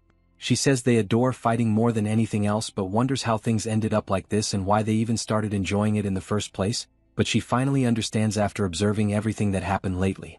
Flute runs with a bright smile on her face. She bursts through her house door, shouting and calling her father to hurry to the fields. Once they return to the field, they are amazed to see the beautiful crops that have grown. Witnessing this brings tears to the lower demons and even Azurat, who also weeps because of it. Hartok and Zephyros watch from afar, as does Kratos, standing proudly before his grand accomplishment. The little girl runs, calling for the Demon King, and Happy says that it is truly beautiful and that she has never seen anything like it before. Kratos simply remains quiet. Back with Sergi, she charges fiercely at the demonic master and attacks with her countless swords. The opponent, distracted, fails to notice the tyrant closing in and gets grabbed. She seizes the chance and unleashes an endless barrage of strikes while her target is restrained. Ruster starts begging her to stop and insists he never mentioned finishing anyone off, claiming he was there to save lives and doesn't understand what they are doing. She reflects that this might be true, but she doesn't stop attacking, declaring that sometimes one must be eliminated to protect many others. He becomes enraged hearing this since it makes no sense to him. Meanwhile, Kratos, in front of Flute, remarks that finally they started to sprout and that there were many at once, then orders the useless flowers to be cut immediately. The demons are upset about this, and Azurat starts yelling, declaring he will never forgive the Demon King for being so heartless. Hartok enjoys hearing this since even in that situation, the king stayed true to his nature. Because of that, he asks what everyone is waiting for since they must carry out the order at once. Dirok, though upset, kneels in front of the flower and sees it looking sad. Another demon laments, saying he cannot do it because they put in so much effort to make them grow and had never seen anything so beautiful on that land. The general, with little patience, warns that if they leave the flowers there, they will consume all the nutrients instead of the potatoes doing so, and the priority is to make the potatoes grow large and well-fed, not create a flower bed. The farming troops then comply even though it pains them deeply. Kratos watches this with excitement since he enjoyed hearing the word potato echo in his mind. After that, the generals return and report that they have captured Ruster. The Demon King makes it clear that this is the consequence for sparking a rebellion and that everything he built was destroyed by another, and he will do something about it. The Star Master simply asks to finish him already since a demon who lost his honor in combat deserves nothing but death. Without delay, Kratos uses his ability to fry the demonic master, but he laughs as he didn't even feel a tickle because he wears excellent armor. Kratos questions if that really happened and if he didn't take any damage at all. Then he drags him to the plantation and uses a lightning rod, explaining that he actually found the task quite useful. Then he uses his ability again, making Ruster scream in agony and also beg to be finished already, and since now they have a new lightning rod. The Demon King requests someone to take Azurat off the cross since he isn't recovering well and it's long overdue to retire him. They untie him and Flute runs toward him to help, but stops midway because his expression was terrifying. The general keeps muttering that the little demon girl humiliated him for too long and that's why he wants to devour her first. She freezes in shock upon seeing his ominous aura. However, his legs give out and he collapses face first to the ground. He curses it all since it has been ages since he last walked until Bahal approaches and lifts him into his arms, leaving Azurat inconsolable to the point of demanding what the hell he thinks he's doing since he's not a princess to be carried around like that. The big guy ties him to his back to carry him and says it was an order from the Demon Lord and that he'll stay like that for now. The Prince of Darkness is furious about it, swearing that he will never forget this humiliation. Meanwhile, Kratos watching from a distance admits that he was worried that Lunatic would snap again, but when he used his blood vision skill, he quickly knew the weather would stay the same for 6 hours and so he decided to release him. He points his finger and says that harvest day will come soon so they need to move faster. But deep down he's relaxed since he has a super fast weed cutter that can eliminate the flowers instantly. He also has a professional transporter that makes everything much smoother. He reflects that, in a way, the autumn harvest isn't far off and the food supplies are steadily depleting, and even though demons are used to famine, he can't bear to see how exhausted they'll become. At that moment, someone approaches calling out to him. It was Planus, who introduces himself as the master of the second star and is there to express his gratitude for having been saved. Kratos stands quiet for a moment, and so does the Star Master. Then, he abruptly shifts his expression to rage, leaving Planus bewildered as to why he suddenly turned furious. All Kratos can think about is why that demon showed up empty-handed to offer thanks when he could have at least brought some wine or a few fruits. The Star Master mentions that he is currently gathering some of the third star subordinates and will soon put them to work. All the Demon King can think about is that the potatoes are thriving splendidly, and he wants to harvest them quickly to prepare chunos. He says that what he really wants is to watch the demons eat until they are completely satisfied. Only then does he pause to think about why he started doing this in the first place. While lost in his thoughts, the second Star Master announces that he will prepare the troops and then leaves the field. Kratos watches him depart and considers that this Star Master was among the weakest and least advanced, yet he liked the confidence he carried and his unwavering loyalty to the demon homeland. He also guesses that this demon is technically like a plant, so in the end he might turn out quite valuable. As Planus walks through the field, he feels under his feet that the earth is incredibly rich and brimming with nutrients unlike anything he had ever sensed before. After strolling for a while, he imagines that at first he was merely a sprout and therefore never grew properly using nutrients. But he finds that soil remarkably different because it was nurtured by Lord Kratos. He uses his power and begins to root himself into the mountain, concluding that he can become stronger in that ground to the extent of potentially rising to the level of Demon King. Thinking about this, his roots start spreading throughout the entire land. The next day, Kratos shouts at the low demons to prepare for exercise time. Starting with arm movements, the demon lord guides them with bizarre music. The low demons sing along with him, copying every single demonstration. Kratos, watching T-Bone enjoying the exercises, thinks about how messy the crew was at the beginning and feels amazed by how precise they are now. Thanks to their demonic physical properties, they can follow even the most surprising instructions.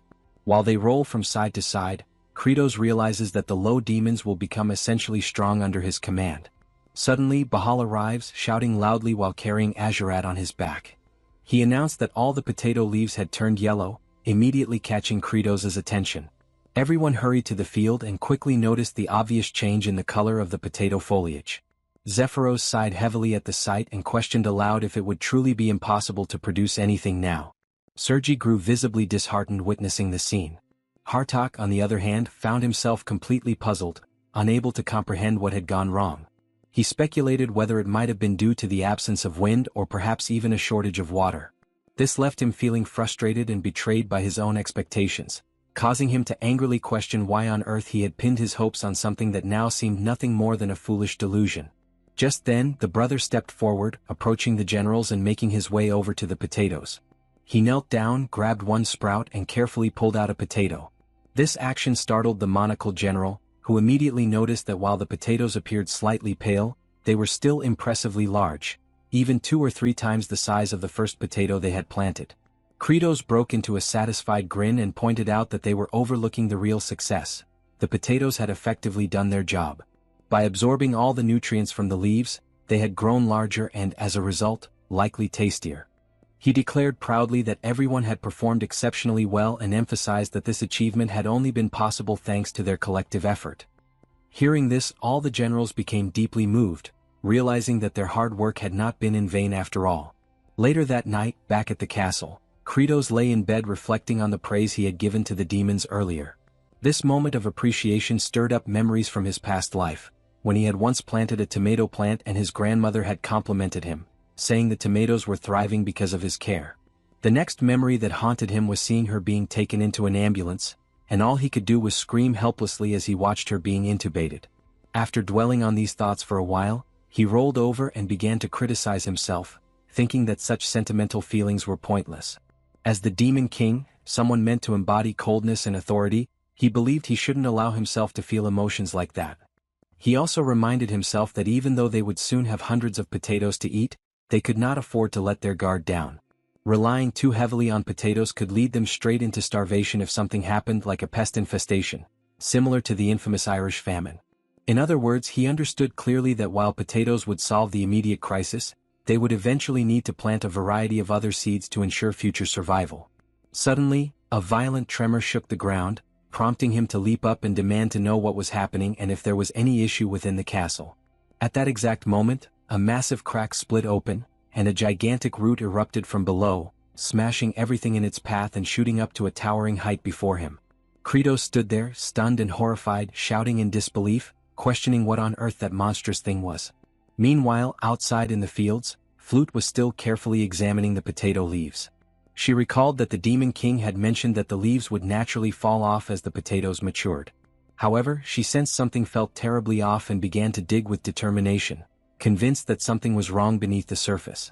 When she finally pulled one of the potatoes out, she was horrified to discover that the vegetable had simply vanished. She prepares to dash off, intending to alert the adults immediately, but soon freezes in place as the entire castle becomes engulfed by countless enormous branches. Kratos finds himself ensnared by the massive tendrils, and just then the Star Master emerges, laughing mockingly and remarking that the Demon King now resembles a helpless insect. Kratos cannot comprehend what he's seeing since that towering figure is actually Planus, the very one who had assisted them only moments earlier. Planus reveals, boasting proudly, that thanks to the nutrient-rich, fertile earth Kratos had cultivated, he was able to grow into this monstrous form. It is only then that Kratos pieces everything together and realizes in horror what must have happened to his precious crops, his rage boiling over as he roars, calling Planus a bastard and demanding to know exactly what he had done to the fields. The Star Master taunts him, asking sarcastically if he's furious and what exactly he plans to do about it. Without warning, Planus violently swings Kratos back and forth before hurling him forcefully to the ground, causing severe injuries instantly. Meanwhile, the generals scramble frantically around the castle, struggling to make sense of the chaos, while Bahal pleads to be freed so he can rush to rescue the Demon King. Sergi and Azurat question if he's lost his mind, pointing out that even if they attempted something, facing that star demon would be impossible. Yet, Bahal remains defiant, asserting that indeed the Demon Lord is weak, a truth he discovered when he himself was aided by Kratos, proving how fragile the king truly is. The devastation within the castle continues without pause, until Planus, having absorbed all the nutrients from the earth, assumes a gargantuan form. At that moment, Kratos plummets helplessly from the immense height. The generals gaze upward in disbelief, and Zephyros is left aghast, questioning if that towering creature is truly Planus. Planus commands all to listen and with a chilling voice, declares that Kratos is dead. All the generals are left in utter shock, unable to process it, and the loyal servants and the baby dragon share the same disbelief. The lower demons are overcome with grief, especially Flute, who breaks down sobbing uncontrollably. Planus continues his proclamation, reminding them of the ancient demon law that dictates power belongs solely to the strongest.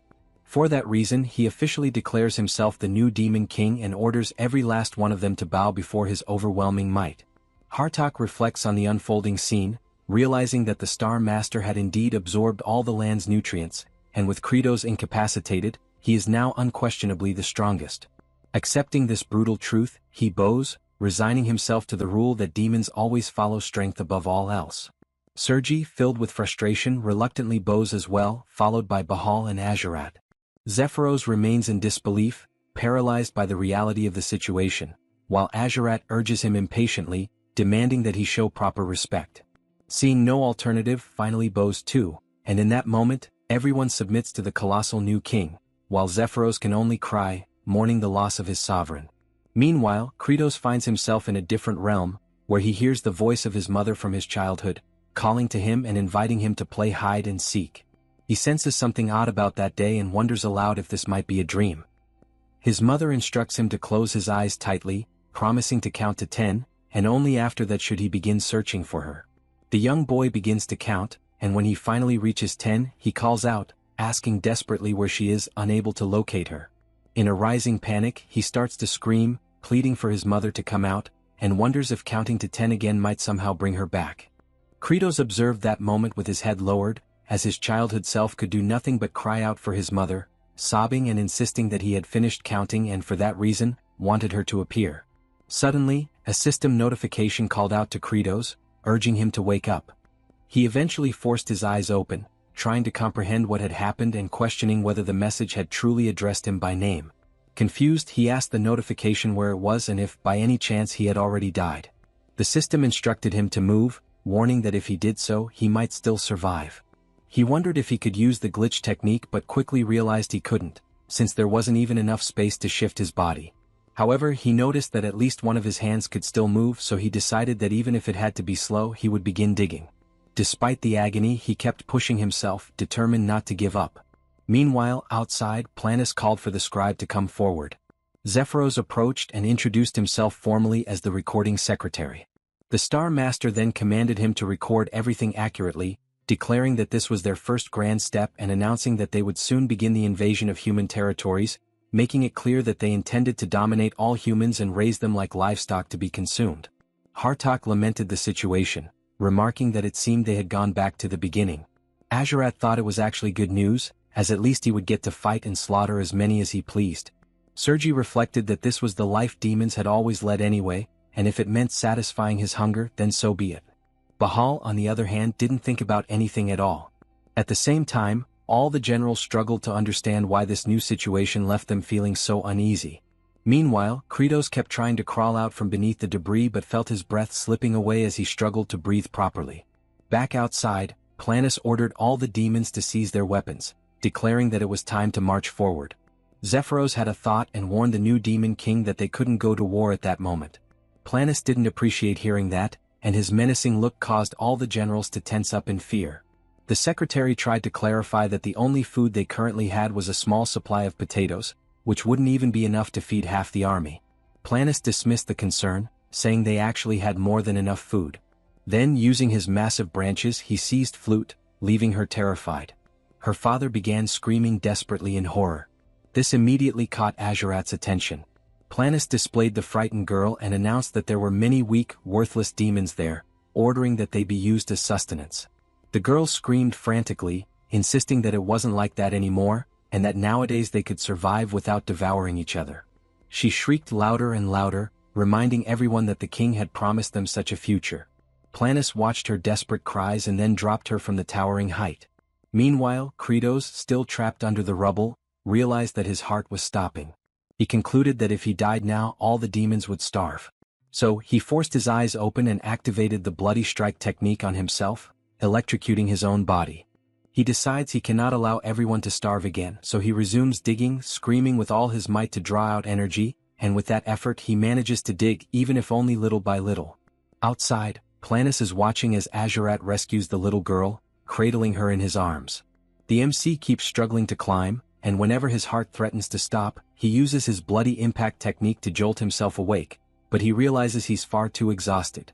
Then he starts to contemplate whether he still has a long way to go, or if at least he is heading in the right direction, questioning whether his efforts still hold any meaning. Thinking about this weighs him down even more.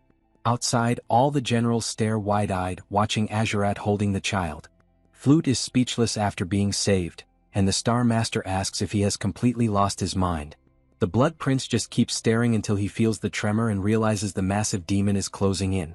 Panicked, he tries to cover up by claiming that the little girl is his snack since he had been eyeing her for a long time. However, Planus doesn't buy into this absurd excuse and strikes Azurat harshly with a branch, sending him flying past the generals and leaving him knocked out on the ground. Zephyros laments the scene since he's powerless to intervene. The Star Master once again demands that everyone get ready for battle. Zephyros musters courage and shouts that there's no valid reason to proceed like this. Immediately after saying that, one of the branches lunges at him, but the tyrant general moves swiftly with his axe and intercepts the strike, making Planus even more enraged. Bahal yells that the Demon King had left a mission for the secretary, questioning who will count the potatoes if he perishes. The Star Master retorts, asking if they are suggesting a rebellion. Hartok quickly denies it, saying such a thing would be unthinkable, but he stresses that they believe the former Demon King Kratos' plan to invest in farming was a much wiser directive.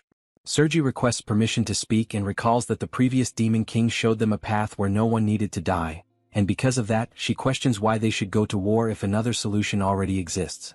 Planus loses patience at being defied and begins summoning countless roots while screaming that he is the strongest and, therefore, everyone must submit to him. However, they refuse, declaring that true strength comes from what is just, and all the generals ready themselves for combat. The lower demons also shout that the Real King is only Kratos, warning Planus that he will pay for what he did to the fields. Instantly, the roots move toward the demons, but Hartok doesn't allow it, using his mist barrier to block the attacks and protect the farming troop. Bahal places Sergi on his hand and hurls her into the air, giving her the opportunity to slice through all the incoming branches. She then looks directly at the Star Master and yells that she will start by tearing out his eye first.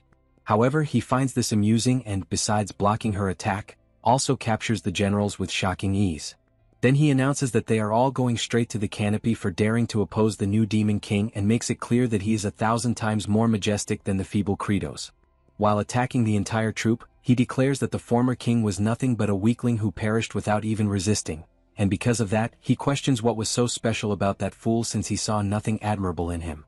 He gets ready to deliver the final strike on Zephyros, who is trying to protect Flute, until suddenly he hears a voice from the MC asking why he's hurting his self-esteem like that. Then Kratos appears, fist clenched, intercepting the attack aimed at his secretary. Next, he smashes the branch into dust in an instant. Planus is stunned to see him alive, unlike Flute, who immediately smiles upon seeing him. The system message appears, stating that Kratos has unlocked a new system and skill at the edge of death, and that concentrated nutrition has been activated. Zephyros and Flute stood frozen, wide-eyed, as Kratos emerged with sudden violence, his crushing blow stunning them both. His bruised and blood-stained knuckles tore deep into the terrain, a brutal signal of his relentless battle to claw his way back. His gaze radiated an intense crimson blaze, forged from the strength of his former self. To grasp this overwhelming energy, one must look back to a time when Kratos was younger, untamed and broken. A frail elder had once asked why he kept speaking as if surrender was his only path. A despondent, youthful Kratos, hunched low and consumed by despair, confessed that existence had become unbearable. Calm but firm, the woman pressed on, questioning if life truly was that unbearable, then why bother surviving at all? Holding a tiny seed gently between her palms, she told him that each of us is a seed. She insisted that all life begins as a seed, forced to fight upward through difficulty to reach the light. With optimism and patience, she claimed one sprouting life would inspire others, and that inspiration would spread. In her serene certainty, she imagined a world reshaped by growth, starting from a single act of resilience. She had promised that all would turn green, conjuring an image of rebirth and flourishing beauty. Kratos, young and raw, rejected what he saw as hollow sentiment, drowning in the weight of his own suffering. Furious, he screamed, questioning why he had been forsaken by his parents, wondering aloud if he was nothing but a failed seed. Tears fell as he vowed he would survive, on his own terms without anyone's help. In a flash of dread, that bold promise shattered as he raced into a hospital room, reality crashing down. With breath caught in his throat, he watched the dying elder, her words echoing like fate's final whisper. She had said that they were all destined seeds, haunting, gentle and profound words. It was in that moment, as her life faded, that Kratos's true path and inner power began to awaken. Now, with a fierce resurgence in the present, a glowing system prompt appeared, triggered by the immense force of Kratos's awakening blow. Brilliant golden energy radiated outward, signaling the unleashing of his unrestrained power. Kratos took notice. A system called Mana Seed had activated, something unknown, clearly not from the game's usual framework. It presented a third-tier Mana Seed, enhancing his attributes and unlocking a sliver of hope for escape. Then came the unveiling of a rare function, Concentrated Nutrition, an ability allowing all stats to be funneled into a single category, usable once each day. Kratos's eyes lit up, burning with determination. His course was now clear. A baseline boost of 30% to all attributes appeared as the seed took root. A radiant blue nucleus, shaped like a seed, materialized before him, the heart of this new strength.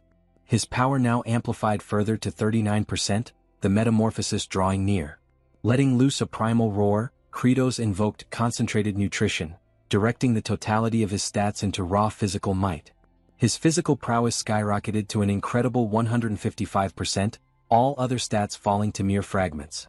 With explosive force, he erupted from below the surface, his body wrapped in dirt, a walking embodiment of brute strength.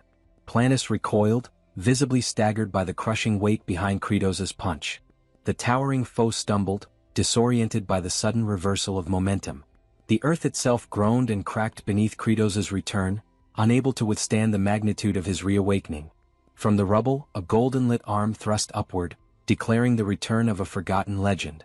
His flowing cape swept the air dramatically, a banner of war revived. Kratos, once demon lord, now reborn, stood unyielding, staring down the immense form of Planus. Still trembling from the impact, Planus demanded answers, voice shaken, asking how Kratos had managed to survive, if it's really him standing tall. Kratos, wounded but intact, responds sarcastically by asking if seeing him isn't clear enough to know that he is in fact himself. Nearby, the demon farmers gazed on with faces lit by both relief and awe, recognizing their true sovereign at last. Kratos now stood before them, restored and resolute, the leader they had long awaited, as the farmers erupted into cheers for a harvest yet to come. T-Bone, seeing his father, rushed toward Kratos without hesitation. Seeking solace, the little creature pressed affectionately against Kratos's cheek, drawn by warmth and familiarity. Hartok, though visibly relieved by Kratos's return, concealed a storm of lingering doubts beneath his expression. Sergei, clad in battered armor and stained with defeat, trembled at the thought that Planus might be insurmountable. Even Bahal, wounded yet breathing, questioned whether even a demon lord's strength could match Planus's monstrous force. Planus, however, perceived Kratos's reappearance not as a threat, but as an ideal opportunity to extinguish all resistance. Its glowing eyes radiated murderous intent as it promised the annihilation of Kratos and anyone who dared follow him. Yet Kratos, cradling the young dragon, answered the beast's declaration with a calm, unwavering grin. He would not back down. He spoke with clarity, explaining that despite Planus' sheer magnitude, its movements followed a set rhythm, like a predictable raid boss. Internally, Kratos assured himself, every one of the creature's attacks could be sidestepped. He had seen all of these patterns before. Tactical and methodical. He knew the farmer battalion, who had endured brutal training sessions under his command, were equally prepared. Their bodies had been conditioned to react, trained to dodge even monstrous blows without hesitation. As Planus thundered forward, unleashing a deafening battle cry, Kratos issued the call for formation. His troops assembled without delay. The titanic foot of the enemy came crashing down, aiming to crush them in one strike. Kratos ordered them to shift left, and the squad moved with perfect unity. The ground split violently beneath the place they just stood, but their synchronized movements spared them. He called for them to veer right, and again they executed the maneuver like clockwork. He barked for them to hit the ground as a sweeping limb cut through the air just overhead. Kratos' voice rang out, commanding them to roll and not stop moving as the team ducked and spun through the chaos. He commanded them to fall back, leading a coordinated retreat as Planus' pounding blows tore craters into the battlefield. Explosive and relentless, Planus' might was staggering, but Kratos' core adapted with every strike. He shouted again for them to leap, as an enormous limb shattered the terrain where they'd been moments earlier. The beast howled in exasperation, unable to grasp why none of its punishing blows landed. Kratos' grin widened. He had seen it clearly. Planus' patterns left it exposed during the recovery after each assault. He directed them to rotate formation, preparing his unit to capitalize on that fleeting moment of vulnerability. Together, Kratos and his steadfast farmer legion turned as one, primed for the next phase. He raised a hand and pointed, marking the moment to act with pinpoint precision. Fuming, Planus trembled with suppressed fury, its rage mounting as futility dawned on it. A deep red glow enveloped the beast, and with a deafening cry, it descended into full frenzy. Its enormous form writhed and convulsed, overcome by a wave of destructive mania. Unstable and savage, the creature pounded the earth in a blind fit, toppling all within reach. Kratos muttered with a knowing smile that this was it. Planus had entered its berserker phase just as expected. He bellowed for T-Bone to go, releasing the little dragon into battle. Brave and bubbling with resolve, the tiny dragon inhaled deeply, puffing up its chest with purpose. Focused and icy, it released a torrent of freezing breath, a concentrated blast of frigid air. The frost-laced attack struck Planus directly, clinging to its thick hide and beginning to immobilize its form. Caught off guard, Planus recoiled, its body twitching as the unnatural cold seeped through its enormous limbs. Kratos observed thoughtfully, even with his reinforced strength, brute force alone wouldn't be enough to break through such a massive frame. Yet the creature was still a plant. That simple fact anchored Kratos' calculated approach. The thought sparked a glint in his eyes as his mind unfolded its ruthless scientific logic. Bitter cold, merciless and methodical, would expand Planus' internal structure. The extreme temperature would rupture the beast's fibrous body from the inside out. A smirk crept across Kratos' face. He knew the moment of execution was drawing near. T-Bone swiftly retreated just as the massive entity began to groan under the freezing pressure. A sharp, echoing fracture resounded across the battlefield, the sound of Planus' colossal figure starting to splinter. Its eye widened with dreadful realization, now grasping the brutal ingenuity behind Kratos' plan. The once rampaging beast, burdened by its own towering weight and brittle form, had become its own undoing. Kratos' smile grew colder, savoring the impending ruin. Planus howled in panic, asking what was happening as its insides shredded themselves apart. Surrounded by crumbling chaos, Kratos stood motionless, collected, victorious, as T-Bone fluttered back to him. The little dragon nuzzled against his arm, weary yet triumphant. Kratos gently praised him, acknowledging the effort. Cradling his companion, Kratos stepped forward, preparing to deliver the concluding blow. He crouched low, muscles coiling with power as he readied his final offensive. He growled that this would end now, hurling himself forward with blistering velocity toward the faltering titan. As he closed in, Kratos exposed another botanical vulnerability, one that plagued all tree-like foes. A hollowed, dark knot, the heart of weakness, yawned open across Planus' bark-like chest. That cavity, the very flaw in its otherwise impenetrable surface, marked the end. Summoning the full might of his enhanced power, Kratos reared back his fist. With a primal cry, he drove it into the knot, striking with terrifying force. The impact unleashed a chain reaction. The titanic frame of Planus convulsed and shattered. It broke, splintered, and groaned as its structure buckled from within. Each fragment of its wooden flesh fell like shards of a collapsing tower. Finally, a guttural moan escaped the beast's core, and Planis's massive frame began to cave in, signaling its annihilation. As its form disintegrated further, its essence evaporated into the air, dissolving, scattering. A violent explosion ripped through the landscape as the core burst apart, dispersing corrupted energy in all directions. Onlookers, Kratos' allies, gazed from below in stunned reverence. Their demon lord had triumphed. The final wail of Planis echoed briefly before silence took its place. The great tree's reign ended, or so it seemed. Yet amidst the settling dust and shards, a haunting remnant remained. A piece of its frigid form, suspended in crystalline stillness, pulsed with eerie green light. It refused to dissolve. Refused to fade. Perplexed, Kratos narrowed his gaze, unsure if the monster had truly perished. He watched as the distorted visage of Planis receded, only to sink unsettlingly into the soil. Its root-like appendages slowly disappeared beneath the surface, its presence lingering like a toxin.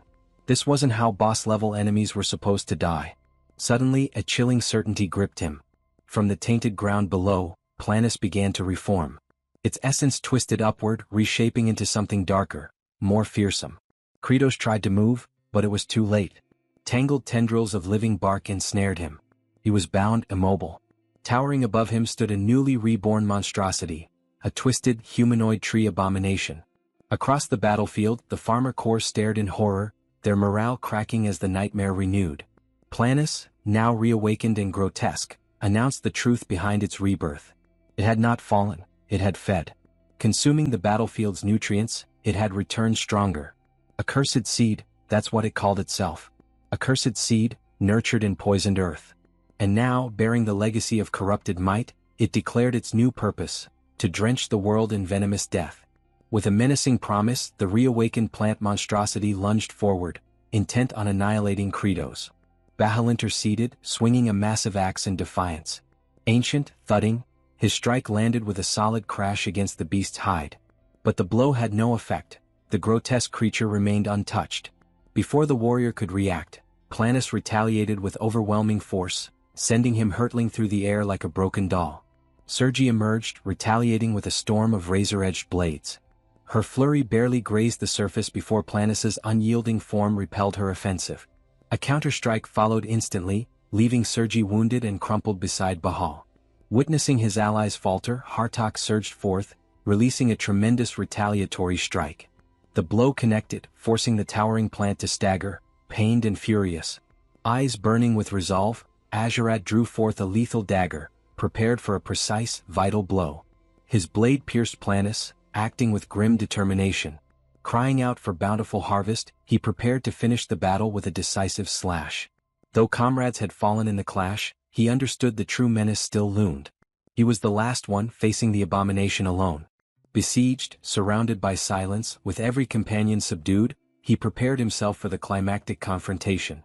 And then, with a swift and stunning motion, Azurat severed the creature's head. Crumbling, eerie, the lifeless head tumbled as an ominous green glow radiated from the decapitated body. The colossus began to break apart, its hulking frame dissolving in slow, glowing disintegration. Sparkling motes scattered as the beast was reduced to dust. At last, every trace of Planis, even its twisted origin, had been obliterated, cleansed completely from the world.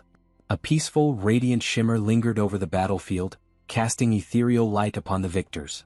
The farmer corps and surviving warriors stood still, bathing in the fading glow, their trials ended. Freed from the plant's corruption, the former demon lord spat curses upon Planis's demise. Hartok and comrades, though wounded and wearied, began to recover as the echoes of battle died. Meanwhile, Zephyros pledged to amend the betrayals that had transpired and claimed the victory of the demon lord's army. Hartok proudly proclaimed the triumph of the demon lord's ranks. Kratos watched the cheers, but concern took him. The cheers drowned the moment. The farmer corps roared with joy, hailing the victory and their fearless leader.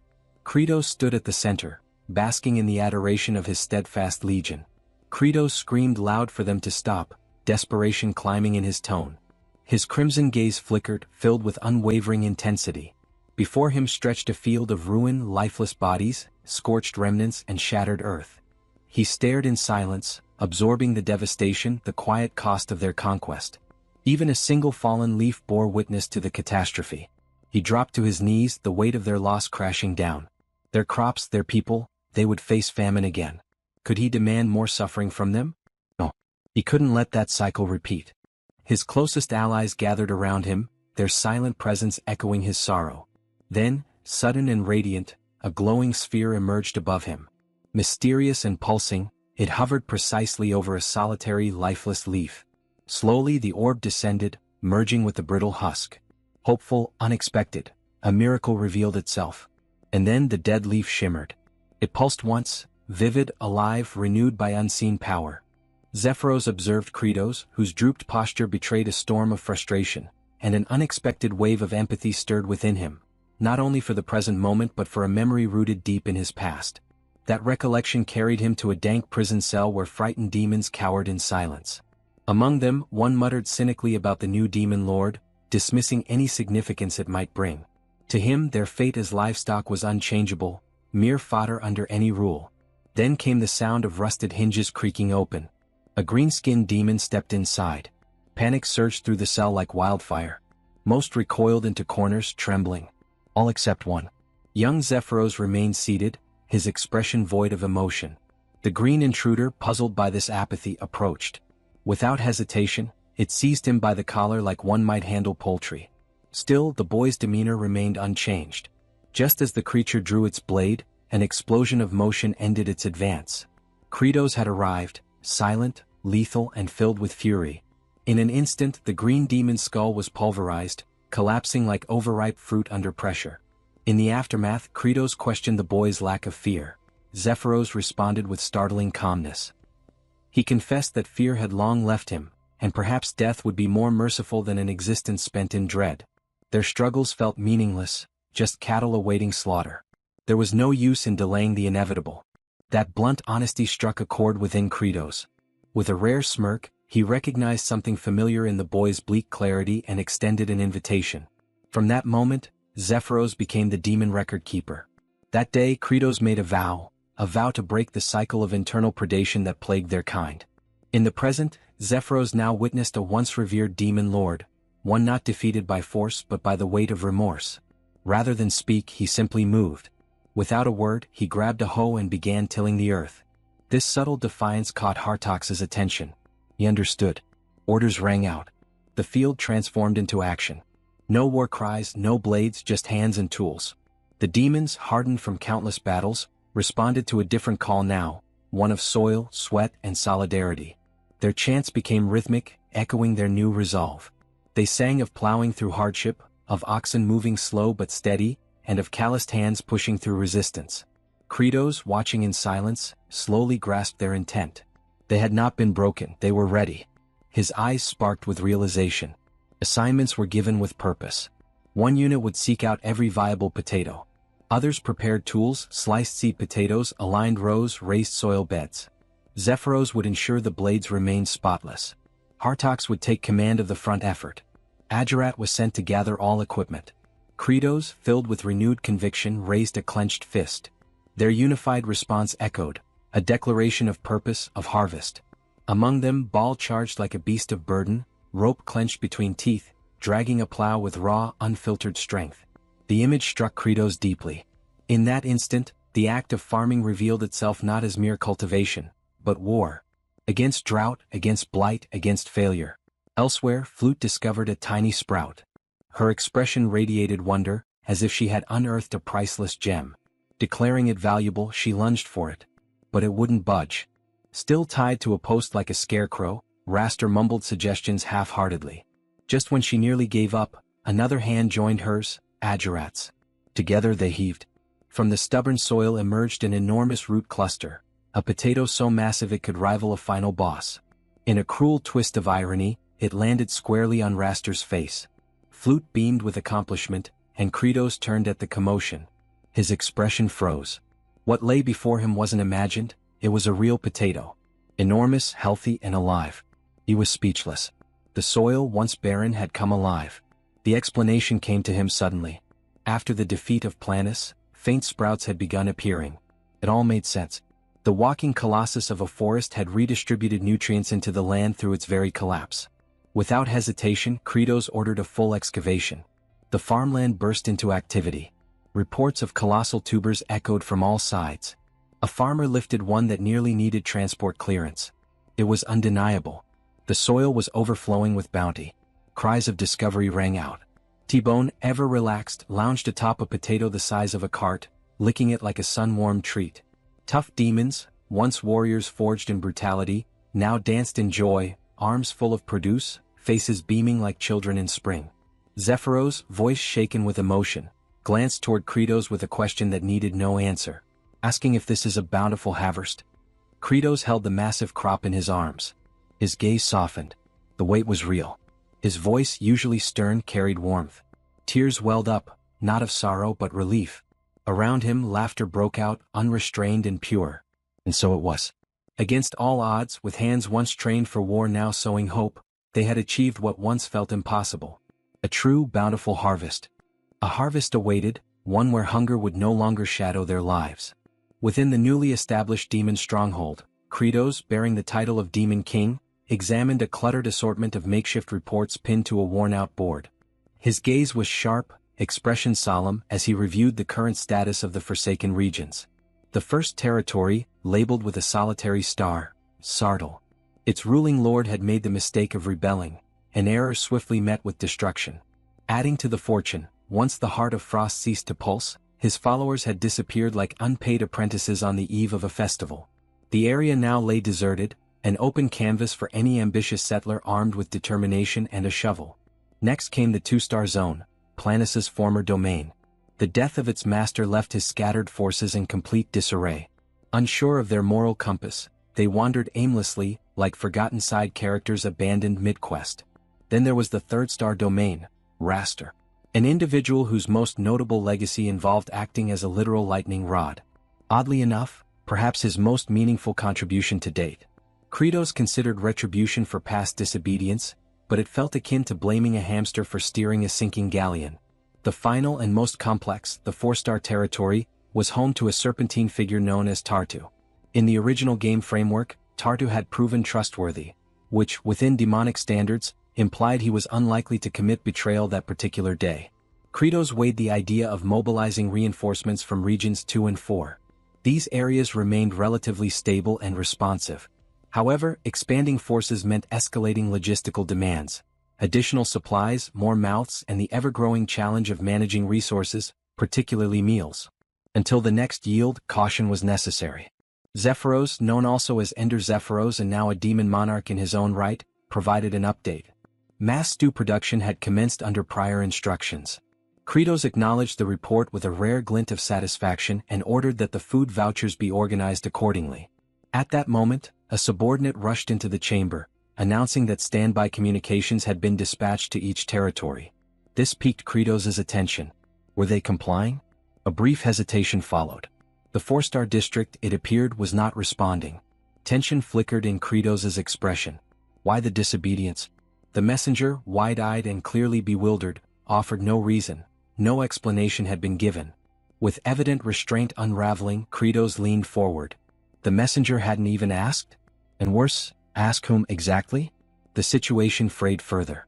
Kratos, now stretching his wings with irritation like a worn warrior returning reluctantly to the battlefield, struggled to comprehend how basic inquiries had gone unmade.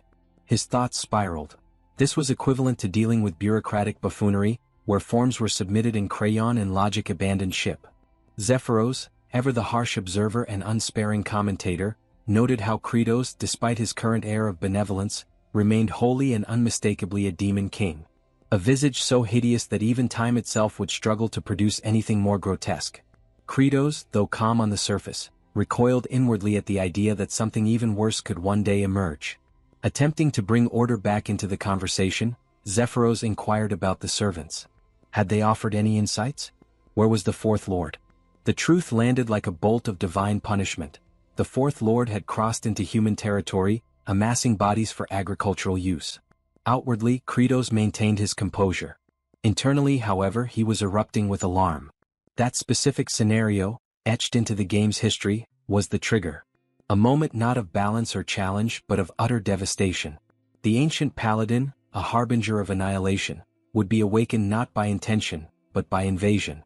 As long as no borders were crossed, the paladin would remain dormant. But with that blunder, the future became a parade of corpses. Fallen generals, himself shattered and impaled, entire regions crumbling beneath divine wrath. His pulse thundered with urgency. Zephyros, noticing his movement, called out, "Where was he going?" The answer was self-evident. Kratos had already launched forward like an arrow loosed from a desperate bow. Assistance? Unnecessary. Solo was swifter.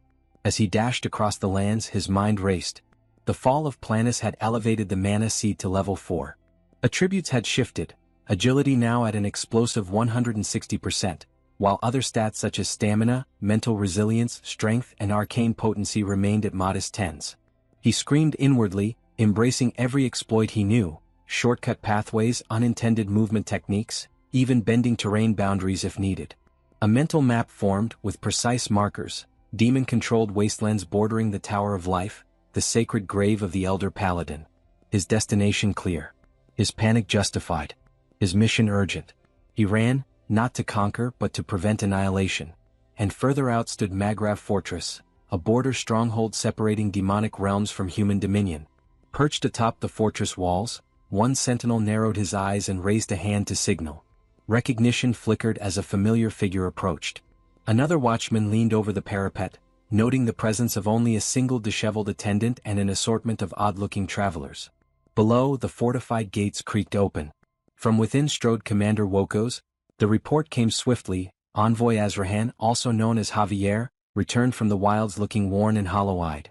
His explanation was simple.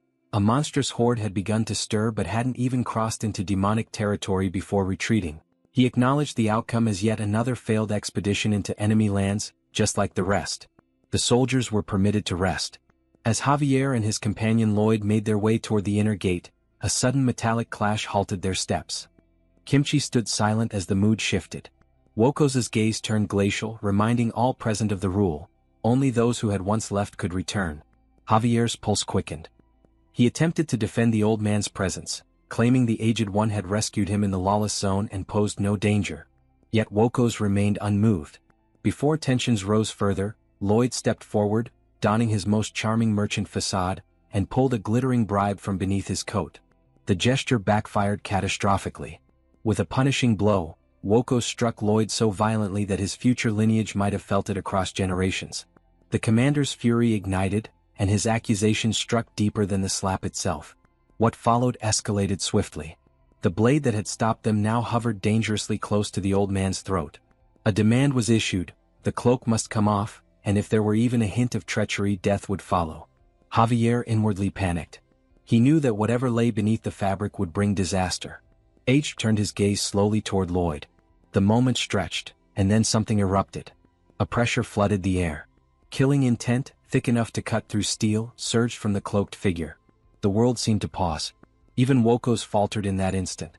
A horn sounded. Sirens wailed from every tower. A sentry screamed from above. The enemy was here. Beyond the gates, a nightmare force advanced. Giants of flesh and scale, row upon row of demons, forming a living wave of horror that darkened the land. Orders barked through the wind. Lines of defense scrambled into motion. Among the chaos, the supposed servant stood unmoving. Within his mind, something stirred, a familiar sensation like a buried prompt from an old game. Detection of hostile units, directive to eliminate. Outside the fortress, chaos reigned. Huge logs slammed into the gate with thunderous impact. Archers fired volley after volley from the walls, arrows slicing through the sky. But the enemy struck back with crude ingenuity, stones tied to ropes, flung like siege hammers, smashing barriers and skulls alike. It was less a battle and more a construction site gone mad. The main gate creaked under relentless pressure, wood splintering with each ram's hit. Inside, civilians cowered in corners, eyes wide, breath shallow. The aged instinct screamed to act, centuries of battle reflexes flaring. Past incarnations, all ending in blood, all forced into violence. His hands twitched, yearning for a weapon. If not for Javier's restraining grip, those hands would already be tearing through the enemy. But this time was different. The old warrior scanned the room, families, the elderly, even children, paralyzed with fear. Perhaps now was not the time to flee but to fight. Then the moment broke. A wooden groan echoed louder than before, and the gate collapsed inward with a final devastating crash. The flood began. Demons surged through the opening, claws, teeth, war cries. At the head marched a serpentine monstrosity, Tartu, weapon raised, issuing his command to raise the defenders and turn their corpses into fertilizer. Commander Woko's shout split the chaos. He called for the destruction of the rear bridge. A soldier hesitated, stunned. The commander's eyes burned with desperation. Death was inevitable, but the homeland had to be protected. No demon could be allowed to cross. The order flew, and in moments the rear bridge detonated into a storm of debris and smoke. Any escape was now severed. Javier's complexion turned ashen, lips dry. He could hear the explosion ringing in his skull. The bridge was gone. Lloyd beside him turned a shade paler, nausea clinging to his features like sweat. The grim truth settled, there would be no escape. Among the defenders, one cried out in despair over dreams unfulfilled. Without warning, a cataclysmic blast ruptured the air. A segment of the outer wall shattered next, sending stone and dust cascading into the chaos. Tension turned instantly into bedlam. Shrieks filled the air, bodies scattered in all directions, many stumbling in blind panic. Amid the frenzy, a colossal demon surged from the ranks, its massive hand descending into the sea of people to snatch a young girl. Her shrill cry pierced the air, matched by the agonized scream of her mother. Instinct seized Javier. He sprinted forward, but was immediately halted by a firm grip from Lloyd. Meanwhile, the kimchi remained still, entirely composed. A moment later, the demon's torso simply vanished, erased in an instant as if sliced from existence. The child plummeted from the severed grasp, but Javier broke free, diving through the smoke to catch her midair. He cradled her during the roll, absorbing the impact. Even Lloyd stood stunned, struggling to comprehend what had just unfolded. Above, Kimchi descended, his cloak catching the wind in a silent display. His gaze swept the battlefield until it locked onto Tartu. With no sound but the whisper of fabric, Kimchi landed directly in front of him. There were no theatrics, no glowing runes or swelling music, only a solid thud as his boots met the ground. Tartu's eyes narrowed, puzzled by the Kimchi's attire. The outlandish clothing seemed out of place, almost comical. Kimchi remained unshaken, projecting calm authority as he attempted to de-escalate. Tartu, amused and defiant, dismissed the Kimchi's authority entirely, questioning what he could possibly do in such garb. What followed was silence so tense it pulled the air taut. Kimchi didn't so much as blink before delivering a threat with the cold finality of a closing tomb. The atmosphere shifted like a storm front arriving, weighty, electric. Tartu let out a low snarl, lifted his weapon and lunged. Kimchi didn't budge. His head tilted slightly as though listening to an inner voice. Deep in thought, he questioned whether this confrontation was inevitable. Resolution settled into his bones. There would be no more hesitation. In that instant, his eyes flared with chilling focus. Before Kimchi could react, Kratos delivered a powerful hit, creating a dramatic entry. The decision was made, he would become the blade against his own kind. His foot struck with sudden ferocity, colliding with Tartu's neck. The demon's weapon spiraled away, landing far beyond the skirmish. Kimchi stood impassive, unreadable, as Tartu skidded across the earth like discarded rubble. Not far away, Kratos, the current demon king, watched in mounting panic. Sweat poured down his temples, his thoughts unraveling. This unexpected appearance of his other self had sent his mind into chaos. Breathless and overwhelmed, he felt as though he'd sprinted headlong into a nightmare. His gaze locked onto Kimchi, internal dread rising. Why had this version chosen now, of all times, to appear? Tartu, dazed and battered, turned his gaze toward Kratos. A flicker of recognition passed through his eyes. He attempted to speak. Kratos answered not with words but with a savage stomp to the face. Rage poured from him as he delivered blow after blow, his fury a physical storm. It wasn't just violence, it was punishment, frustration, desperation. Questions spilled out in angry bursts. Why the insubordination? Why wage war against humanity? Tartu weakly attempted to justify himself, claiming rank, but another crushing strike silenced him. Kratos barely paused, turning only briefly to glance at Kimchi before unleashing another round of furious kicks. Each strike carried not just power but disbelief. They had worked for peace. They had built something stable, quiet lives in hidden fields, trying to exist like harmless vermin beneath notice. That was the agreement. No bloodshed. Just survival. And now, because of one reckless act, everything teetered on collapse. Beneath the rage, what truly gripped Kratos was fear. He silently pleaded for leniency. Just this once. Just this one mistake he hoped would not bring ruin. Let the demons live. Then Kimchi finally spoke, breaking the silence with a revelation that froze Kratos in place. Recognition had struck. Kimchi had seen through everything. He knew exactly who stood before him. Kratos's foot halted mid-kick. His entire form stiffened, breath catching in his throat. Knees trembling, sweat running cold, his thoughts spiraled. His identity had been exposed. The worst-case scenario had just arrived. It was at this moment he knew. He fucked up. The reptilian at the front of the warriors stopped, clearly confused, having just heard something far too strange to ignore. He looked back to where aged Kimchi and Kratos were, with the reptilian king lying on the ground. But the distance made it impossible to understand the conversation. Suddenly, Kratos seemed to have made a life-or-death decision. His body leaned forward as if about to attack with full fury. Aged Kimchi kept an impassive expression while Kratos suddenly took a step, then drove his horns into the ground, leaving both reptilians and warriors equally perplexed. Kratos was in a position far from dignified for a demon lord. Upside down, with his claws and horns embedded in the earth and his rear proudly pointed toward the sky. Aged Kimchi watched the scene, unsure whether what made him more uncomfortable was the situation itself or the fact he was staring at Kratos' rear. The reptilians tried to process what they were seeing. One noticed the enemy didn't know how to react, while another wondered if this was the demon lord's newest and most intimidating threat pose. Aged Kimchi looked at Kratos and asked what he was doing. Kratos remained in that position, explaining that he was performing a bow, a gesture expressing extreme gratitude or an apology. He stated that, as Demon Lord, he had no intention of invading the human world, and that his subordinate had acted on his own, which was why he came quickly to contain the situation. The hero doubted Kratos, questioning if he really thought anyone would believe the words of a demon. Kratos began driving his horns into the ground repeatedly, asking to be believed and promising to apologize dozens, even hundreds of times, until his horns were completely worn down. A little farther away, one reptilian thought that act of tearing the ground with his horns was a threatening stance, like that of a bull. Another thought it was exactly what was to be expected from a demon lord. Kratos thought about how pathetic and shameful he must look, but knew that if he didn't do it, all demons would die.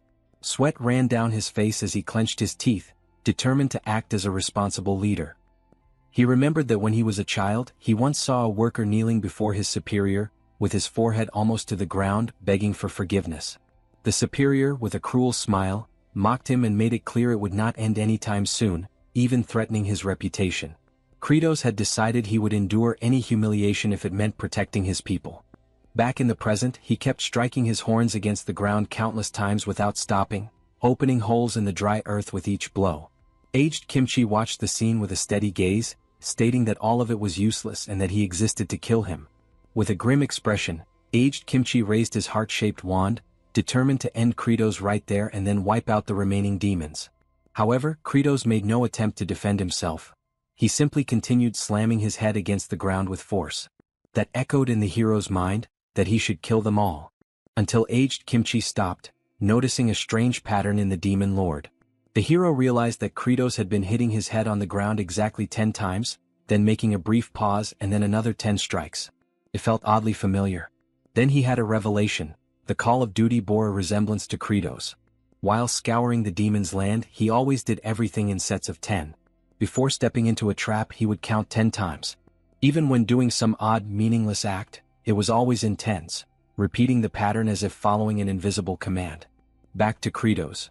He looked regretful, pleading for mercy with such emphasis that it completely contrasted with the usual demeanor of a demon lord. Aged Kimchi stood there, surprised, keeping still while Kratos remained kneeling, head bowed before him. In his thoughts, he questioned why the Call of Duty had presented itself in the form of the demon lord. Feeling lost, he told Kratos to stop it. Kratos lifted his sweaty face toward him, and aged Kimchi merely muttered for the demon to disappear, warning that he was one step away from losing his patience and killing him right there. To Kratos, that threat sounded like a relief, making him smile. Quickly, he picked up the reptilian king of the 4th region and placed him over his shoulder, thanking him in an emotional tone and promising never to forget that gesture for the rest of his life. Then he ordered the other reptilian demons of the 4th army to retreat immediately, shouting for everyone to withdraw quickly. The reptilians were confused by the sudden turn of events, not fully understanding what had just happened, but they followed the demon lord's order without question. Kratos led the way, carrying the reptilian king on his shoulder, followed by the other reptilians advancing with swords in hand. Meanwhile, aged Kimchi remained still amid the cloud of dust raised by their rush. The reptilian king lifted his head, beginning to regain consciousness, and saw aged Kimchi's back as he stood apart from the group. In a burst of fury, he broke free from Credos and charged with determination toward his target, claws aimed at an enemy who seemed unaware of his presence. Credos tried to stop the attack but failed. Aged Kimchi, with minimal effort, extended his arm to push the opponent, and thanks to his overwhelming strength, that simple gesture was enough to shatter and sever the reptilian king's arms, hurling him violently toward the Rocky Mountains. Credos, standing behind the other reptilians, watched the scene in disbelief, his hand still raised in a motion of attempted intervention. Soon, the heavy, dull sound of the reptilian king's body smashing against the rocky wall echoed, followed by the impact of his arms falling separately to the ground. The king's blood slowly trickled down the mountain as Credos watched, body trembling and sweat dripping down his face. Aged Kimchi's bright blue eyes were fixed intensely on him. Horrified, Credos felt a whirlwind of negative thoughts flood his mind. Aged Kimchi acknowledged that this decision had not come from Credos, but from someone else. Without another word, he tossed his cape back and began to walk away, leaving a clear warning that if Credos so much as showed his horn in the human world again, he was certain he would kill him. Credos grew tense at those final words and remained still, staring at the hero's silhouette as it grew more distant. The scene shifts back to the wall that separates the village from the surrounding Rocky Mountains. Ryjav, surprised to see aged Kimchi, asks what happened to him. At his side, Diol expresses concern over the hero's sudden disappearance. Aged Kimchi, wearing a serious and downcast expression, replies that there was a battle. Ryjav, incredulous, asks if he really faced those fearsome demons. Wokos appears from behind and, placing a hand on his chest, acknowledges aged Kimchi's courage, apologizing for any previous disrespect. He mentions how everyone saw the hero defeat the demons with a single blow and make the rest kneel. Aged Kimchi remains silent, unsure what to say, while Ryjav, surprised, confirms the hero's strength but leaves the sentence unfinished. Suddenly, Wokos raises his voice and calls on everyone to cheer for aged Kimchi, the one who protects the fortress. The warriors raise their weapons in celebration, shouting in unison. Despite the acclaim, aged Kimchi keeps a blank expression. At that moment, a message appears stating that this is his life in Zoth, and that he has finally escaped the cycle of repeated massacres. Aged Kimchi tilts his head and eventually reveals that he chose the path of sparing others, even though he killed 2 of them, leaving the warriors wide-eyed in surprise. The scene changes to the abandoned region known as the Fourth Star, a land of storms and desolation. Credos was running across the dry, cracked ground, with an army of reptilians following at a distance. Already impatient, he thought they had finally arrived, mentally complaining about how slow it was to drag such a large group along. Stopping, he turned, clenched his fists, and ordered the reptilians to return to their castles or homes, warning them that if they invaded the human realm again, he would kill them himself. One of the reptilians stammered, explaining that they only acted that way because they had received orders from Lord Tarthu. Credos, with no patience for excuses, replied that he didn't want to hear justifications and ordered them to go home immediately. He continued walking, his footsteps echoing over the hardened earth. In his thoughts, Credos reflected that he was following the path set by the game, where there was no room for mistakes or shortcuts, which made everything take even longer. He knew he needed to hurry to tend to the great potato harvest. Credos then came across a well in the middle of that abandoned place and thought that, if it still worked, traveling wouldn't be such a big problem anymore. He approached the well, looked inside, and recognized that it contained the system that controlled power-ups and teleportation. He had already tested several of them before, but none had worked. Kneeling down, he placed his arms inside the well and wished to teleport, but believed it wouldn't happen because he wasn't a paladin. Suddenly, a blue light began to illuminate the well, surprising Credos. A blue screen appeared, informing him that because of his encounter with a paladin, a new game system had been unlocked. The teleportation function through abandoned wells was now available. Credos' body was sucked into the well, initiating teleportation. Then, another blue screen appeared, stating that all the wells he had visited since arriving in this world had been activated, and asking where he would like to go. During the journey, he thought about going to the Demon Lord's castle underground, but wondered if the location was still intact. The screen confirmed that the well remained intact. Credos confirmed his choice, and the screen indicated that he was being transported to the underground of the Demon Lord's castle. His body continued to be propelled by the intense teleportation energy, wrapped in a blue blur that dragged him at high speed through the unknown space. Azurat and Flute were in the underground of the Demon Lord's castle, Azurat was holding a broken piece of wood in his hand, frustrated over yet another useless tool. Flute, kneeling beside a pile of small stones, was carefully removing the debris, hoping to find at least one farming tool that still worked. In the middle of the hole Flute was digging, a sudden intense blue glow appeared, leaving her confused. Suddenly, the face of the demon lord emerged in the middle of that blue light, wearing an expression of pure dread. Credo's body burst out of the hole with a thunderous roar, sending rocks and dust flying in all directions. Flute's eyes went so wide in shock it seemed they might pop right out of her head. The scare was so great that she simply collapsed to the ground, unconscious. Azurat turned toward the noise, desperation on his face as he tried to understand what had just happened. Flute lay sprawled on the floor, fainted, right in front of Credos. He in turn tilted his head back, fighting against an intense wave of nausea, his hands pressed firmly over his mouth, trying to hold back what seemed on the verge of escaping. Credos couldn't contain it. Suddenly, a powerful stream erupted from his mouth, forming a vibrant rainbow. Realizing what was about to happen, Azurat rushed toward Flute. In a desperate move, he threw himself in front of her just in time. Credo's rainbow-shaped vomit sprayed forcefully, landing squarely on Azurat's back. Flute, who had been unconscious on the ground, woke up in shock. Credo sat at the edge of the well, wiping his mouth with a tired motion, his stomach churning, mentally grumbling about the lack of delicacy in the teleportation. He wondered if they couldn't just transport him more smoothly the way it would happen in a game. In front of him, Azurat lay sprawled on the floor, covered in that colorful vomit, while Flute scrambled frantically to help her friend. Flute tried to hold back the tears welling in her eyes as she looked at Azurat lying there. Ignoring the entire scene before him, a smile spread across Credo's face. He reflected that, considering he'd managed to get here with only one bout of vomiting, it was actually a good cost-benefit ratio. Without wasting time, he was already preparing to get started on whatever came next. Credos rose gloriously, fists clenched, an eager smile on his face, already full of determination to begin mass production of giant potatoes. Meanwhile, Flute wailed in despair, crying over Azurat, who still lay unconscious on the floor. In the storage area, Credos stood beside Zephyros, admiring the massive pile of giant potatoes, thinking that no matter how many times he saw it, he was always impressed. Zephyros reported that the mist created by Hartok had already been completed. Credos remained silent for a moment, arms crossed, his gaze fixed on the potato pile. Then he leaned down, picked one up, and immediately felt that something seemed off, an inexplicable discomfort at the touch of the potato. He froze for a moment, gripping it tightly, his gaze locked on it with intensity. Frustration spread across his face as though something was terribly wrong.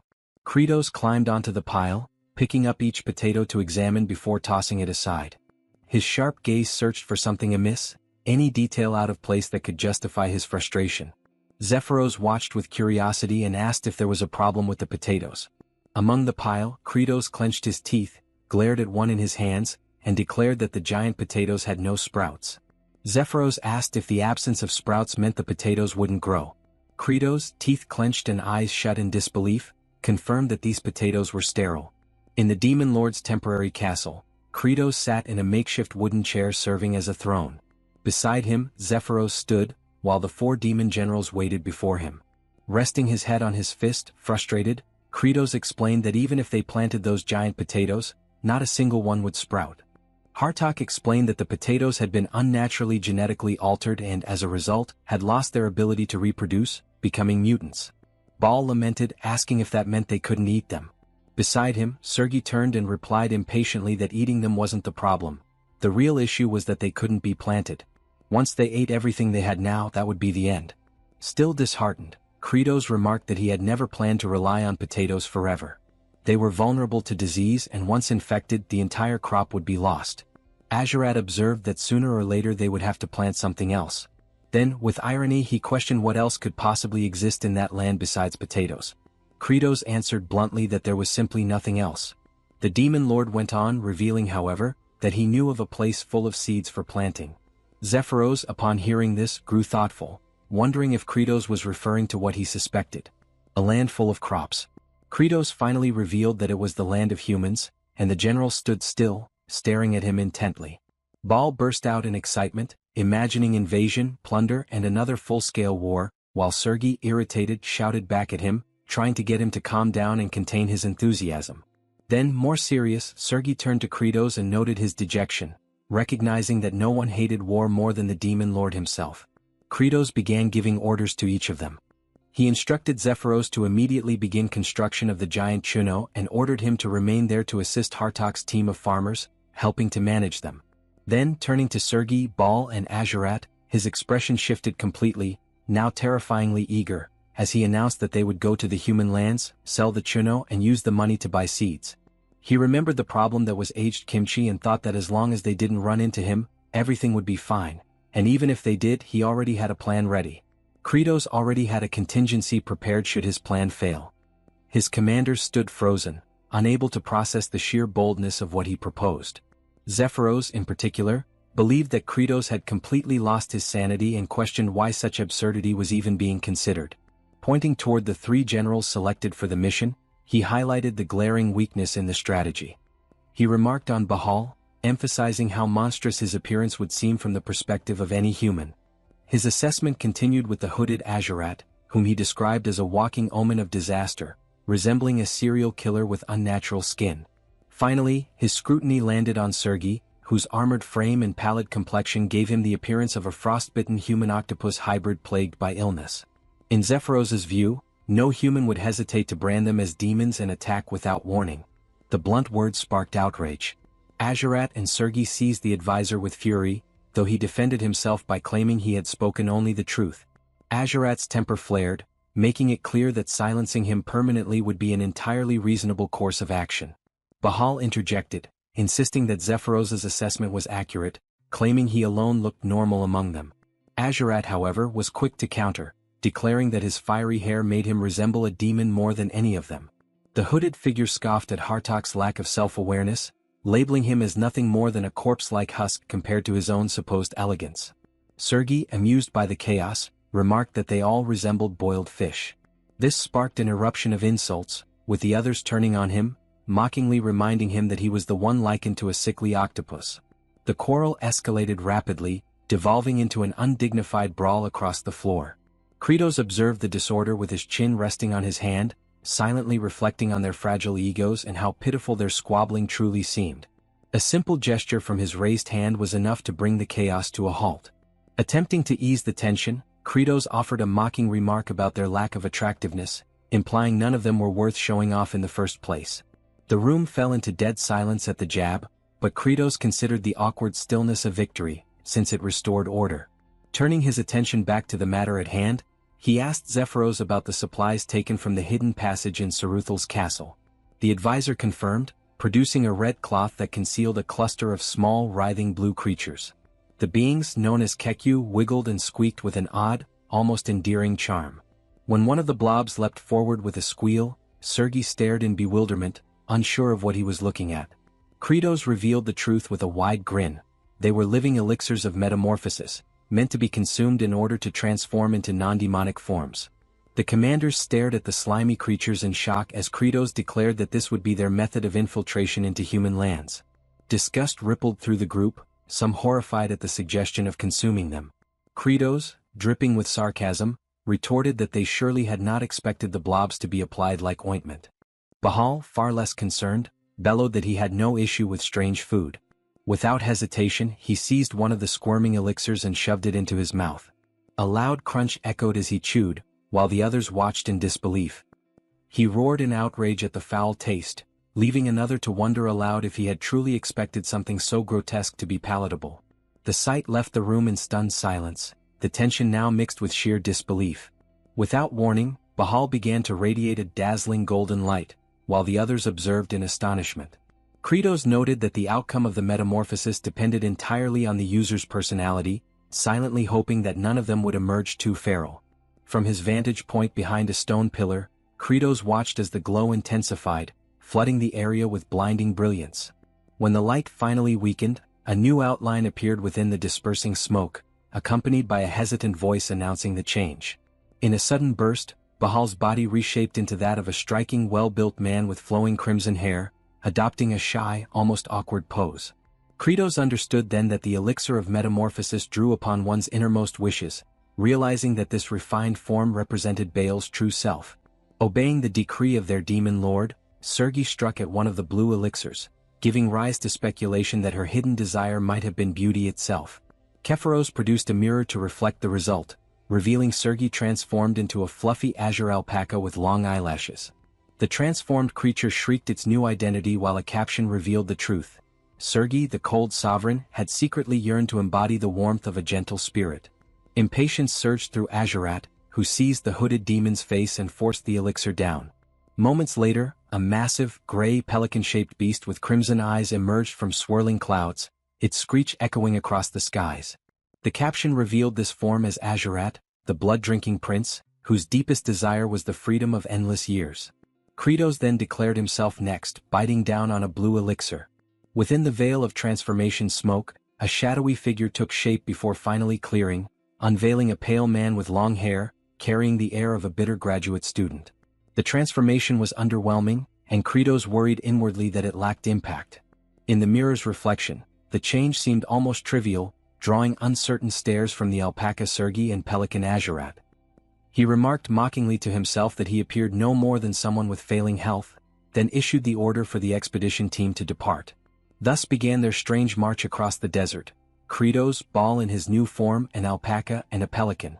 A sudden chime resounded as a glowing system window materialized before Kratos, startling him. The notification warned that receiving damage or activating abilities would revert them to their original demon bodies, forcing the party to proceed with caution. Their plan required using an abandoned well as a teleportation anchor. By joining hands they activated the warp and were pulled through together. Upon arrival, Kratos clutched his stomach uneasily, while the others struggled with the disorienting side effects, rainbow-colored vomit marking their discomfort. Raising his gaze to a distant fortress, Kratos pondered how they might gain entry past its fortified gates. His thoughts turned to the hero-aged Kimchi, suspecting that the man had likely already advanced deeper into human territory. Enough time had passed, he reasoned, for the hero to have moved on, and the disguise from the elixir should be enough to prevent recognition regardless. Even so, sweat beaded on his brow as his hand gripped at his throat in nervous anticipation. Meanwhile, from the fortress walls, a scroll was unfurled as a lookout cried out about the approach of a suspicious group. Guards speculated whether demons were near, though one dismissed the idea, claiming the newcomers did not resemble such beings. Another muttered that the strangers merely appeared sickly. From the gate stepped a man clad in blue armor, his short white hair and pointed goatee giving him a severe presence. He planted himself firmly before the travelers, barring their path. Identifying them as exiles, he ordered their immediate retreat, denying them passage. Within the mind of the alpaca, the thought arose that this obstacle had been inevitable, for the mission was never destined to be simple. Kratos internally confirmed this expectation, attributing the blockade to heightened vigilance following recent demonic incursions. Yet a sly smirk crossed Kratos' face, for as a seasoned player who knew the entirety of the game's narrative, he already possessed a strategy. His eyes burned red with calculating intent. Kratos, consumed by greed, let out a chilling laugh as he proclaimed that even as an exile, he had brought genuine treasures from demon territory. The guard's stern demeanor faltered, his brow arching in surprise at the mention of such a claim. Kratos reveled inwardly, certain that the human king's hunger for intelligence about the demon lands would compel the guards to allow passage. The guard's attention shifted toward what trailed behind, questioning if the so-called treasure lay there. Kratos, grinning broadly, confirmed with enthusiasm. He presented the alpaca and the pelican, proudly declaring them exotic beasts brought from the heart of demon territory, even boasting of their supposedly delicious meat. With grand gestures, he indicated his disguised commanders, who strained to pull a small cart. The guard examined them with suspicion, muttering about the absurdity of claiming such creatures were captured alive from demon lands. With a dismissive glance, the guard identified them plainly as nothing more than an ordinary pelican and alpaca, questioning the sense in offering such things to a king. Kratos was left dumbfounded, internally railing against the flawed logic of a medieval setting where pelicans and alpacas apparently roamed in abundance. The guard, unimpressed, declared them foul-smelling and worthless, demanding their immediate departure. Rage boiled within the alpaca, her pride deeply scarred by the insult. She erupted in fury, her voice directed squarely at Kratos, before storming toward the guard in wrath. The guard froze, astonished by the creature's articulate speech, realizing instantly that it was no mere animal. Kratos recognized the opening and seized upon it. Bursting into manic laughter, he seized the furious alpaca and proclaimed that beings from the demon land spoke with clarity. To enhance the illusion, he grasped the pelican and prodded it to mimic animal-like sounds. A sharp blow struck the bird, and with a resounding cry it shrieked its strange call. Convinced at last, the guard raised his voice and granted them passage through the gates. As the mismatched band stepped forward, one among them declared the ruse a success. Yet the guard halted them once more, cautioning that although they carried rare beasts, they remained exiles and could not wander the royal domain freely. A compromise was offered: they could join the company of a royal envoy encamped nearby. Kratos inwardly seethed at the inconvenience but forced himself to adapt. Feigning humility, he assumed the role of a lowly traveler, claiming embarrassment at having brought no true treasures from the demon's realm. He introduced himself under the name Kim Jang-chil, presenting Baal under the alias Bob Badstench, before the envoy Javier Azrahan and his attendant, Diol Frontera. Both Javier and his servant regarded the pair with suspicion, remarking that such names were strange for supposed exiles. A soldier in the envoy's retinue stepped forward, exposing the lie by insisting he had never seen them in the village. Panic struck Kratos as the envoy's guards unsheathed their weapons, demanding the truth while he realized they had been exposed. Meanwhile, Diol whispered under his breath about his young master's chronic face blindness, recognizing it as the cause of the confusion. Attempting to redirect, he discreetly pointed toward Kratos, but Javier only grew more puzzled. Desperate, Diol urged his master not to accept the strangers, warning they might indeed be demons.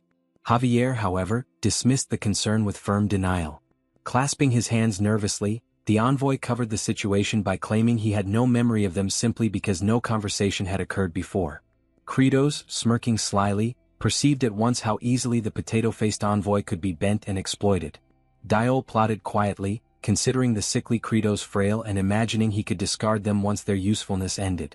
Javier then cheerfully announced their departure, mentioning that the remainder of their escort awaited outside.